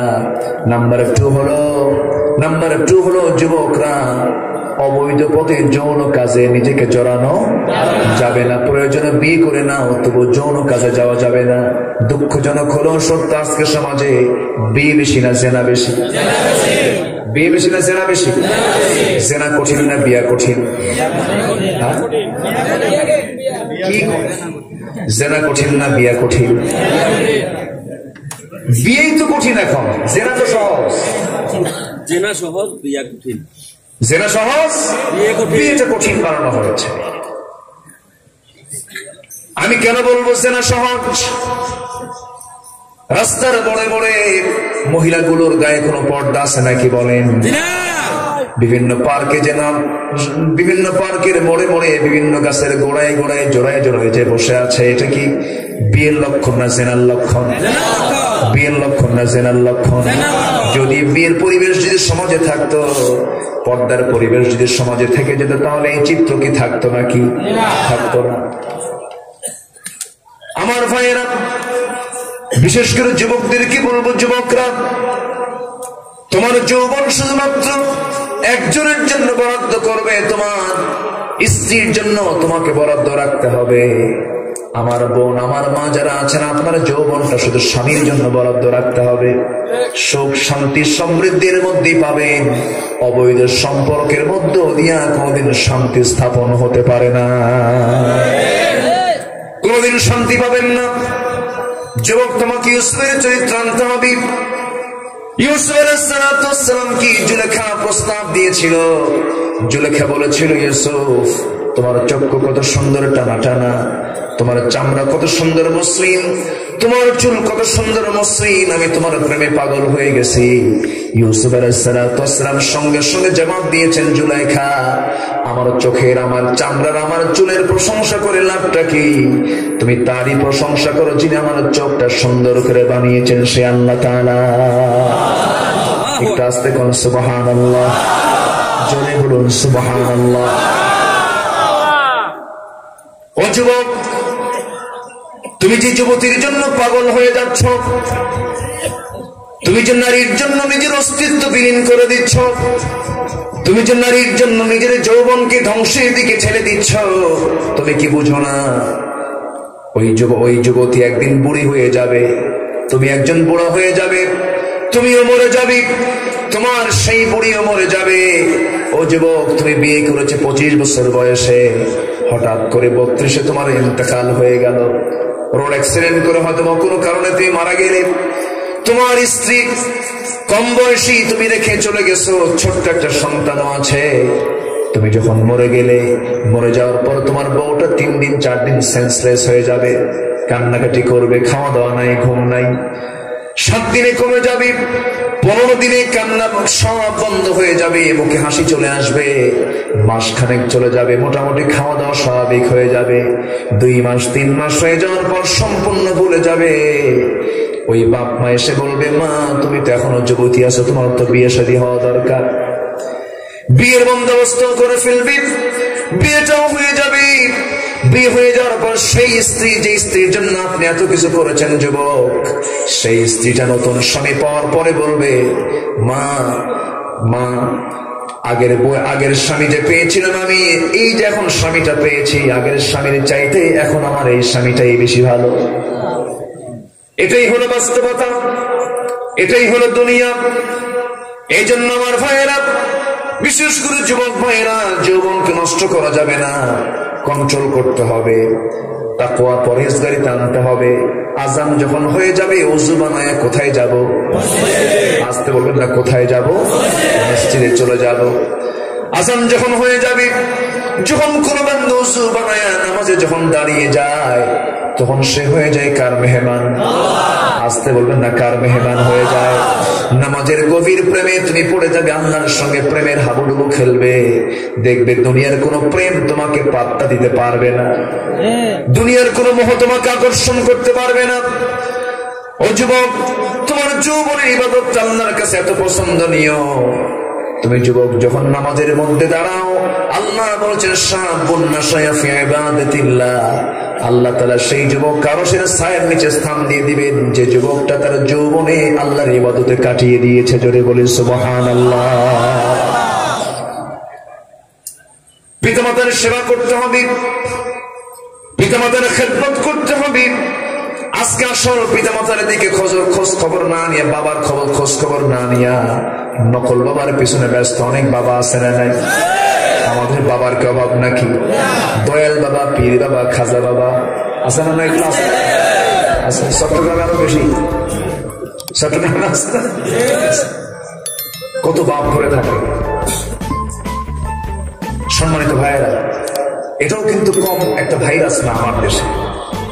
আল্লাহ বলছেন ওয়া'বুদুল্লাহ ওয়া লা তুশরিকু বিহি শাইআন, ইবাদত করো কার? আল্লাহ, এবং তার সঙ্গে কোনো শরীক করা যাবে না। শরীক আছে না নাই? আছে। কোন মাসার পাইনি সেজদা দেওয়া লোক আছে না নাই? আছে। মাসার দিকে ওর মাথা খারাপ, ঠিক মাসার দিকে কি খারাপ? মাথা খারাপ। ট্রাকের ড্রাইভার ট্রাক চালাচ্ছে, সামনে একটা মাজার পাইছে, হঠাৎ করে মাজার দেখি হেল্পার বলেন, বস থামে। কি কথা বোঝেন নাই? ওস্তাদ থেমে যান, চাকা বাস্ট হয়ে যাবে। কেন? মাজার শরীফ। কি শরীফ? মাজার শরীফ। সব তো মাজার শরীফ আমার দেশে। থেমে গেল, থেমে গিয়ে কসকসা 100 টাকার নোট সেখানে দিয়ে বললো, বাবা তুমি সুখে থাকো। কি আসে না নাই বলেন? এই হচ্ছে অবস্থা। বাবা তোমার নামে চললাম, ইয়া খাজা বাবা, ইয়া গাউস, ইয়া কুতুব। ইমান আছে? আসতে বলবেন ইমান আছে? পৃথিবীর কোন মানুষ মানুষের কল্যাণ করতে পারে? কল্যাণ করবেন কে? আসতে বলবেন না কে? সন্তান হয় না, চাইবো কার কাছে? আসেন দোয়া করি নাকি? ওদের দু একজন করে ওঠে। জি, একজন বান্দা যদি শুধু শিরক মুক্ত হয়ে আল্লাহর সামনে দাঁড়ায়, আল্লাহ তাকে মাফ করে দিবে, আল্লাহ তাকে জান্নাত দিয়ে দিবে। শিরকের ধারে পাশে আমরা যাবো না। জোরে বলি ইনশাআল্লাহ। চলে গেলেন কেন? না, একটু থাকতে হবে, বসে আমরা দোয়া করে যাবো একসাথে। চেয়ারম্যান না থাকলে হয় নাকি? ওনার তো আসল চেয়ার, আমার তো নকল। উনি চেয়ারম্যান, উনি না থাকলে হয়। আমরা আর কিছু সময় কথা বলি, আমরা শেষ করে দেবো। জোরে বলি ইনশাআল্লাহ। কষ্ট পেলে দোয়া করে দিই, এই তো। জোরে বলি আল্লাহুম্মা আমিন। তাহলে কোন বাবার দরবারে যাওয়া যাবে? যাওয়া যাবে? কোন বাবা কি গায়েব জানে? কোন বাবা কি সন্তান দিতে পারবে? সন্তান দিবেন কে? ইয়াহাবু লিমান ইয়াশাউ ইনাসা ওয়া ইয়াহাবু লিমান ইয়াশাউ যুকুর। আল্লাহ যাকে চান ছেলে, যাকে চান মেয়ে, যাকে চান কিচ্ছু না। যেরকম সুবহানাল্লাহ। এই ব্যাপারে যদি কেউ এরকম মনে করে অমুক জায়গায় গেলে পরে একটা ফয়সালা হতে পারে, ঈমান গেছে।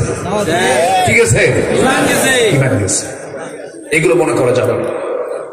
বাবার কাছে শীত হয়ে পড়ে থাকে, বাবা একটু বলো তো, দেখো তো আমার কপালটা, দেখো তো আমার কপালে কি বাচ্চা কাচ্চা আছে নাকি? বাবা ছায়া থাকে না, বাবা চুপ করে চোখ বন্ধ করে থাকে, ভান ধরে, বুঝলেন না? বোঝাইছে আমি জামানার কুতুব, জামানার কুতুব, জামানার জঙ্গল ওটা, ঠিক না? এরকম জঙ্গল আছে না নাই? অনেকক্ষণ পর, আধা ঘন্টা পর চোখ খুলে বলে যা, মানে ওর কাজ খুলছে, দিয়ে দিছে একখান কিছু, কিচ্ছু দেয় নাই, 1.5 হাত লাঠির পিটন দরকার, ঠিক কিনা? এগুলো দুষ্ট কিছু আছে। সম্মানিত ভাইয়েরা, এগুলোর সংখ্যা আমার দেশে কম না, অনেক আছে। আছে না নাই? আছে, অনেক আছে। আল্লাহ পাক আমাদেরকে বাঁচান। জোরে বলি আল্লাহুম্মা আমিন। ঢাকাতে একটা মসজিদ, কি জানে না, দেওয়ানবাগ, হ্যাঁ, এক দুষ্ট মসজিদ। তার পেট দেখছে, পেটাপেটি হবে, পেটাপেটি কোলাকুলি হবে না তো, বিশাল বড় পেট, 220 কেজি ওজন, ছোট মোটো হাতি। এই দুষ্ট দুনিয়া থেকে বিদায় নিয়েছে। এরকম অনেক দুষ্ট এখন আছে না নাই? এগুলো সন্ত্রাস, এগুলো ঈমান ছিনতাইকারী, এগুলোর সঙ্গে কোনো সম্পর্ক রাখা যাবে? এরা পীর শব্দকে কলঙ্কিত করেছে। হকখানে পীর অবশ্যই আছে, পীরকে আমি সম্মান করি। পীর এটা ফার্সি শব্দ, যার বাংলা হলো বুড়া, আরবি হলো শেখ। আরবি কি? শেখ। বাংলা হলো বুড়া আর ফার্সি হলো পীর। এই শব্দকে কলঙ্কিত করা হয়েছে। ভক্ত হবে সে, কখনো পীর হবে না, ঠিক কিনা?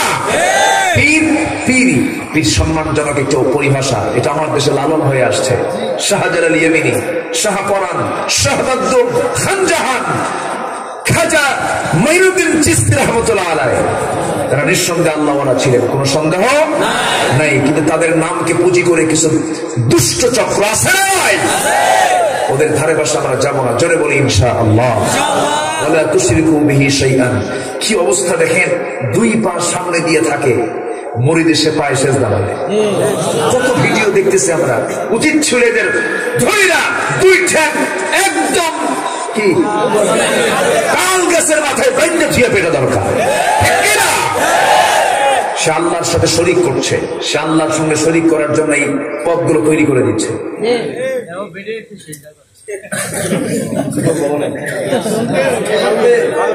চালাবো। ওয়ালা তুশরিকু বিহি শাইআ। শিরিক করা যাবে না। শিরিক করো না, বিদআত করো না, শিরিক করো না, বিদআত করো না, আল্লাহ ছাড়া কারো কাছে মাথা নত করো না। শিরিক করো না, বিদআত করো না, আল্লাহ ছাড়া কারো কাছে মাথা নত করো না। পীরের পূজা, গোরের পূজা ইসলামেতে নাই, তবু মানুষ আল্লাহ ছাড়া মাথা যেন আয়। পীরের পূজা, গোরের পূজা ইসলামেতে নাই, তবু মানুষ আল্লাহ ছাড়া মাথা যেন আয়। আল্লাহর কোরআন, নবীর হাদিস চেনো না, শিরক করো না, বিদআত করো না, আল্লাহ ছাড়া কারো কাছে মাথা নত করো না। ঠিক কিনা? কারো কাছে মাথা নত করা যাবে? আমরা এই কাজ করব, আল্লাহ জান্নাত দিবে। আমিন। জোরে বলি ইনশাআল্লাহ। তোমার গুনাহ যদি আনানাস সামা, আকাশ পরিমাণ হয়ে যায়, বিকরাবিল আরদিল খাতায়া, গোটা জমিন যদি গুনাহ দিয়ে ভরে যায়, নো প্রবলেম। আল্লাহর কথা, এটা আল্লাহর কথা।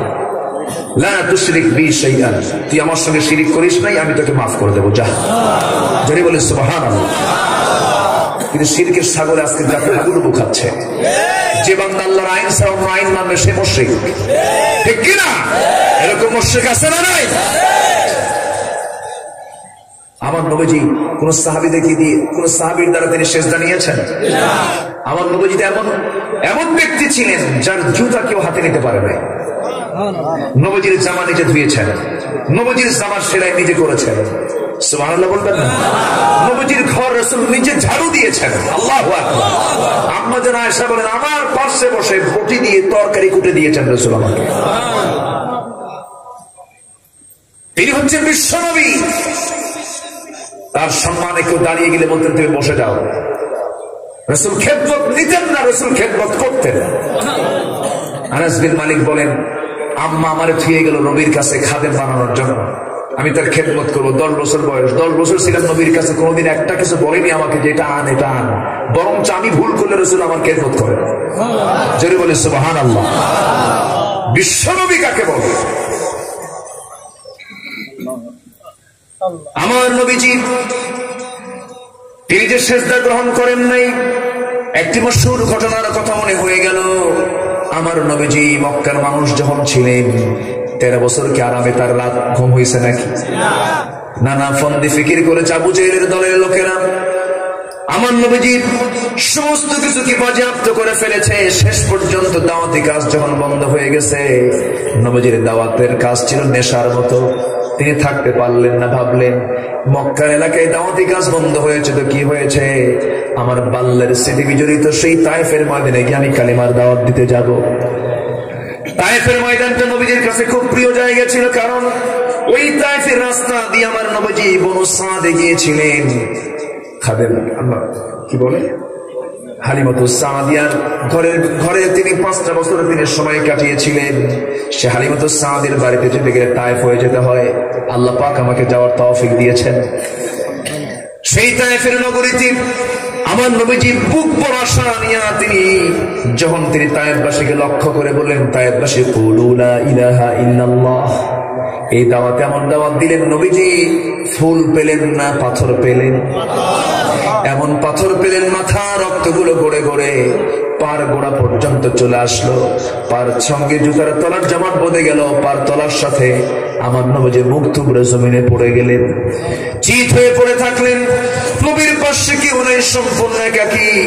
জিবরিল আমিন এসে বলছেন, ইয়া রাসূলুল্লাহ, আপনাকে এত বড় জুলুম যারা করলো আপনি শুধু অর্ডার দিয়ে দেন, শেষ করে দিলাম। দুই দিকের পাথরের, দুই দিকের পাহাড়ের চাপ দিয়ে শেষ করে দেব। আমার নবীজি বলছেন, ভাই জিবরাইল, ওরা আমাকে আঘাত করেছে বোঝে নাই, কিন্তু আমি ওদের জন্য লানত করবো না যেমন করে মুসা আলাইহিস সালাম করেছেন। আমি এমন ভাবে এমন কথা বলবো না, বরং ওরা বোঝে নাই, আমি ওদেরকে মাফ করে দিলাম। আমার নবীজি সেই জায়গা থেকে একটু পিছনের দিকে তাকালেন, কেউ নাই। চট করে একটা দৌড় মারলেন, দৌড় মেরে তিনি সেখান থেকে আড়াল হয়ে গেলেন। সামনে চলতে চলতে আর পারে না শরীর, 3 দিন 3 রাত খান নাই। আমার নবীজির সামনের দিকে চলতে নিয়ে ভাবলেন, আমি মনে হয় আর চলতে পারবো না। নবীজির শরীরটা নির্জীব হয়ে আসছিল। আমার নবীজির শরীরটা একদম শক্তিহীন হয়ে পড়লো। এক পর্যায়ে তিনি কি করলেন, সামনে একটা আঙ্গুর বাগান পেলেন। আঙ্গুর বাগান পাওয়া মাত্রই সেই জায়গায় ভিতরে ঢুকে গিয়ে আর পারলেন না, হাত পা ছেড়ে দিয়ে তিনি চিত হয়ে পড়ে থাকলেন, সেন্সলেস হয়ে থাকলেন। আঙ্গুর বাগানের একজন কেয়ারটেকার দূর থেকে দেখে কি জন্য সেখানে শুয়ে পড়লো। যাই তো সামনের দিকে যাই দেখে এত সুন্দর ফুটফুটে চেহারা, এত সুন্দর চেহারার মানুষ দুনিয়াতে আর সেই লোকটা কোনোদিন দেখে নাই।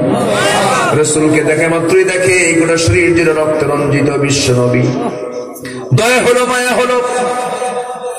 সেই যুবকটা করলো কি, আঙ্গুর বাগান থেকে কয়েক থোক আঙ্গুর পেরে নিয়া হাতের মধ্যে চিপে চিপে মোটে এক গ্লাস রস করে নিয়া নবীর সামনে ঝুলায় রেখে বলছে, যুবক, তুমি এগুলো না পান করলে তো মরে যাবে, তোমার রক্তক্ষরণ হচ্ছে, এই আঙ্গুরের রসটা পান করো। নবীজি হাতটা কোনো মতো আগায় দিয়া আঙ্গুরের রস হাতের মধ্যে নিয়ে তিনি বিসমিল্লাহ বলে তিনি যখন পান করলেন, পান শেষে আমার নবীজি একটা মুস্কি হাসি মারলেন। মুস্কি হাসি মেরে 3 দিন 3 রাত খান নাই বিশ্ব নবী। পেটের মধ্যে কিছু পানি গেল, কিছু খাবার গেল, নবীজি একটু সান্ত্বনা পেলেন, নবীজি একটু শক্তি ফিরে পেলেন। যুবকের দিকে তাকায় বলছে, যুবক, তোমার নাম তো অবশ্যই আদ্দাস। যুবক মনে মনে চিন্তা করে, কোনদিন দেখা হলো না, কথা হলো না, আমিও তাকে চিনি না, সে আমাকে চিনে না, আমার নামটা আদ্দাস, এই লোকটা আমাকে চিনলো কেমনে? রাসূল বলছেন, আদ্দাস, আমার দিকে চেয়ে চেয়ে তুমি কি মনে করছো জানি না, তোমার নাম তো আদ্দাস, তোমার বাড়ি হলো নিনুয়া, যে নিনুয়াতে জন্ম নিয়েছেন আল্লাহর পয়গম্বর ইউনূস আলাইহিস সালাতু ওয়াস সালাম। এই কথা শোনা মাত্রই আদ্দাস মনে মনে চিন্তা করেন, আমার ইতিবৃত্ত সবকিছু লোকটা বলে দিল, আমার নামও বললো, আমার গ্রামের নামও বললো, আল্লাহর পয়গম্বরের তথ্যটাও দিলে। এবার যুবক বলতেছে, আদ্দাস বলতেছে, যুবক, এত কিছু বলার কারণটা কি? তোমার পরিচয়টা কি? তুমি কি তুমি কি আমাকে বলবে না? আমার নবীজি মুস্কি হাসি মেরে বলছে, আদ্দাস রে, যে নবীর কথা বলতেছিলাম, এই ইউনূস নবী, ইউনূস আলাইহিস সালাতু ওয়াস সালাম, তুমি যার সামনে দাঁড়িয়ে কথা বলতেছো, সে একজন আল্লাহর নবী। একজন নবীর কাছে তো আরেকজন নবীর খবর থাকতেই পারে। আদ্দাসের বুঝতে দেরি হলো না। আদ্দাস সঙ্গে সঙ্গে করলো কি? খ্রিস্টানি কায়দায়, সে ছিল খ্রিস্টান, খ্রিস্টানি কায়দায় সোজা গিয়ে নবীর পায়ের দিকে 2 হাত নিয়ে সেজদা দিয়ে রাসূলকে ধন্য করবে। আমার নবী যে সেজদা নিয়েছেন নাকি? আসতে বলবেন না, সেজদা নিয়েছেন নাকি? এখন আমার নবী যে কবরে শুয়ে আছেন, তার চতুর্পাশে শিরকের কোন গন্ধ আছে নাকি? কোন ফুল দেওয়া আছে নাকি? নবীর কবরকে লক্ষ্য করে কোন দোয়া আছে নাকি? নাই। যেখানে শিরকের কারবার, সেখানে রাসূল খুব শক্ত ছিলেন। আমার ভাইয়েরা, আমার বন্ধুগণ, রাসূল সঙ্গে সঙ্গে করলেন কি? সেজদা তো নিলেনই না, বরং যে শক্ত করে ওই আদ্দাসের 2 হাত শক্ত করে চেপে ধরে সোজা করে খাড়া করে তুলে বলছেন, ও আদ্দাস, তুমিও বান্দা, আমিও বান্দা। তুমি বান্দা, আমিও বান্দা। আমারও ক্ষুধা লাগে, তোমারও ক্ষুধা লাগে, আমার পরিবার আছে, তোমারও পরিবার আছে। শুধু এতটুকু তফাৎ, আল্লাহ পাক আমাকে মুজিজা দান করেছেন, আল্লাহ পাক আমাকে ওহী দিয়েছেন, যে মুজিজা, যে ওহী আল্লাহ পাক তোমাকে দেয় নাই। ও আদ্দাস, এই মস্তক কারোর সামনে না, এই মস্তক একমাত্র আল্লাহর সামনে সঁপিয়ে দিতে হবে। আদ্দাসের বুঝতে দেরি হলো না। আদ্দাস মনে মনে চিন্তা করলো, আমি যার কথা শুনেছিলাম সেই লোকটা আমার সামনে ধরা পড়ে গেছে, আর দেরি না, আমাকে পড়িয়ে দেন। আশহাদু আল্লা ইলাহা ইল্লাল্লাহু ওয়াহদাহু লা শারীকা লাহু ওয়া আশহাদু আন্না মুহাম্মাদান আবদুহু ওয়া রাসূলুহু। হেদায়েতের মালিক কে? আসতে বলবেন না কে? এই ইতিহাস জানার মূল কারণ হলো, রাসূল কখনো শিরকের ধারে পাশে কাউকে যেতে দেন নাই। শিরকের বিরুদ্ধে সারা জীবন তিনি আন্দোলন করেছেন, কথা বলেছেন, আমরা ইবাদত করব কার? নাম্বার 2 হলো শিরক করা যাবে। নাম্বার 3 হলো আব্বা আম্মা বাড়িতে আছে না নাই? তাদের খেদমত করার দরকার আছে না নাই? বাপ মা আগে না পীর বাবা আগে? বাপ মা আগে না শ্বশুর বাড়ি আগে? অনেক কিছু হয়ে গেছে। বাপ মা আগে। আল্লাহ পাক এখানে 4টি কাজের কথা বলেছেন। কয়টা কাজের কথা? হ্যাঁ, আল্লাহ পাক এখানে প্রথমে বলছেন ইবাদত করো কার? নাম্বার 2 হলো শিরক করো না কার সাথে? নাম্বার 3 হলো পিতামাতার সঙ্গে কি আচরণ করো? জীবনের সবচেয়ে কম আচরণ না উত্তম আচরণ? সবচেয়ে উত্তম আচরণ তুমি তোমার আব্বা আম্মার সঙ্গে করো। অবিদিল করবা, এবং তোমার নিকট আত্মীয় যারা আছে তাদের সঙ্গে তুমি সুন্দর আচরণ করো। আচ্ছা, আত্মীয়তার দিক থেকে বাবার দিক আগে না মায়ের দিক আগে? বাবার আত্মীয় আগে না মার আত্মীয় আগে? প্যাঁচ লেগে গেছে। ভালো করে বলেন, কোন আত্মীয় আগে? এই বলি আলহামদুলিল্লাহ, সুন্দর উত্তর দিয়েছেন। অবিধিল কুরবা, প্রথমে হচ্ছে তোমার বাবার আত্মীয়, এরপর হচ্ছে তোমার মার আত্মীয়। বাবার কুল, মার কুল, এরপরে শ্বশুর কুল। আর এখন 1 নাম্বার কি? শ্বশুর কুল। শ্বশুরবাড়ি নিয়ে আত্মীয় সারা বছর করে থাকে বাড়িতে, কোনো সমস্যা নাই। একজন কয় ঠিক, আর বাকিগুলো ব্যাঠিক। আমি কি ভুল বলতেছি? এগুলো করা যাবে না। সবার আগে বাবার আত্মীয়, এরপরে মার আত্মীয়। আবার কিছু মাও আছে আবার চাচাদের বিরুদ্ধে লাগায় না, আছে না? এগুলো আছে না? আছে না। খবরদার এগুলো করবেন। আত্মীয়তার সম্পর্কগুলো ঠিক রাখতে হবে। আল্লাহ তুমি সবাইকে বোঝার তৌফিক দাও, জোরে বলি আমিন। যে চারটি বিষয় নিয়ে আমি কথা বললাম, আল্লাহ তুমি আমি সহ সবার জিন্দেগিতে আমল নিয়ে আসার তৌফিক দিয়ে দাও। হাদা মা ইনদি ওয়াল ইলমু ইনদাল্লাহি আলাইহি তাওয়াক্কালতু ওয়া ইলাইহি উনীব।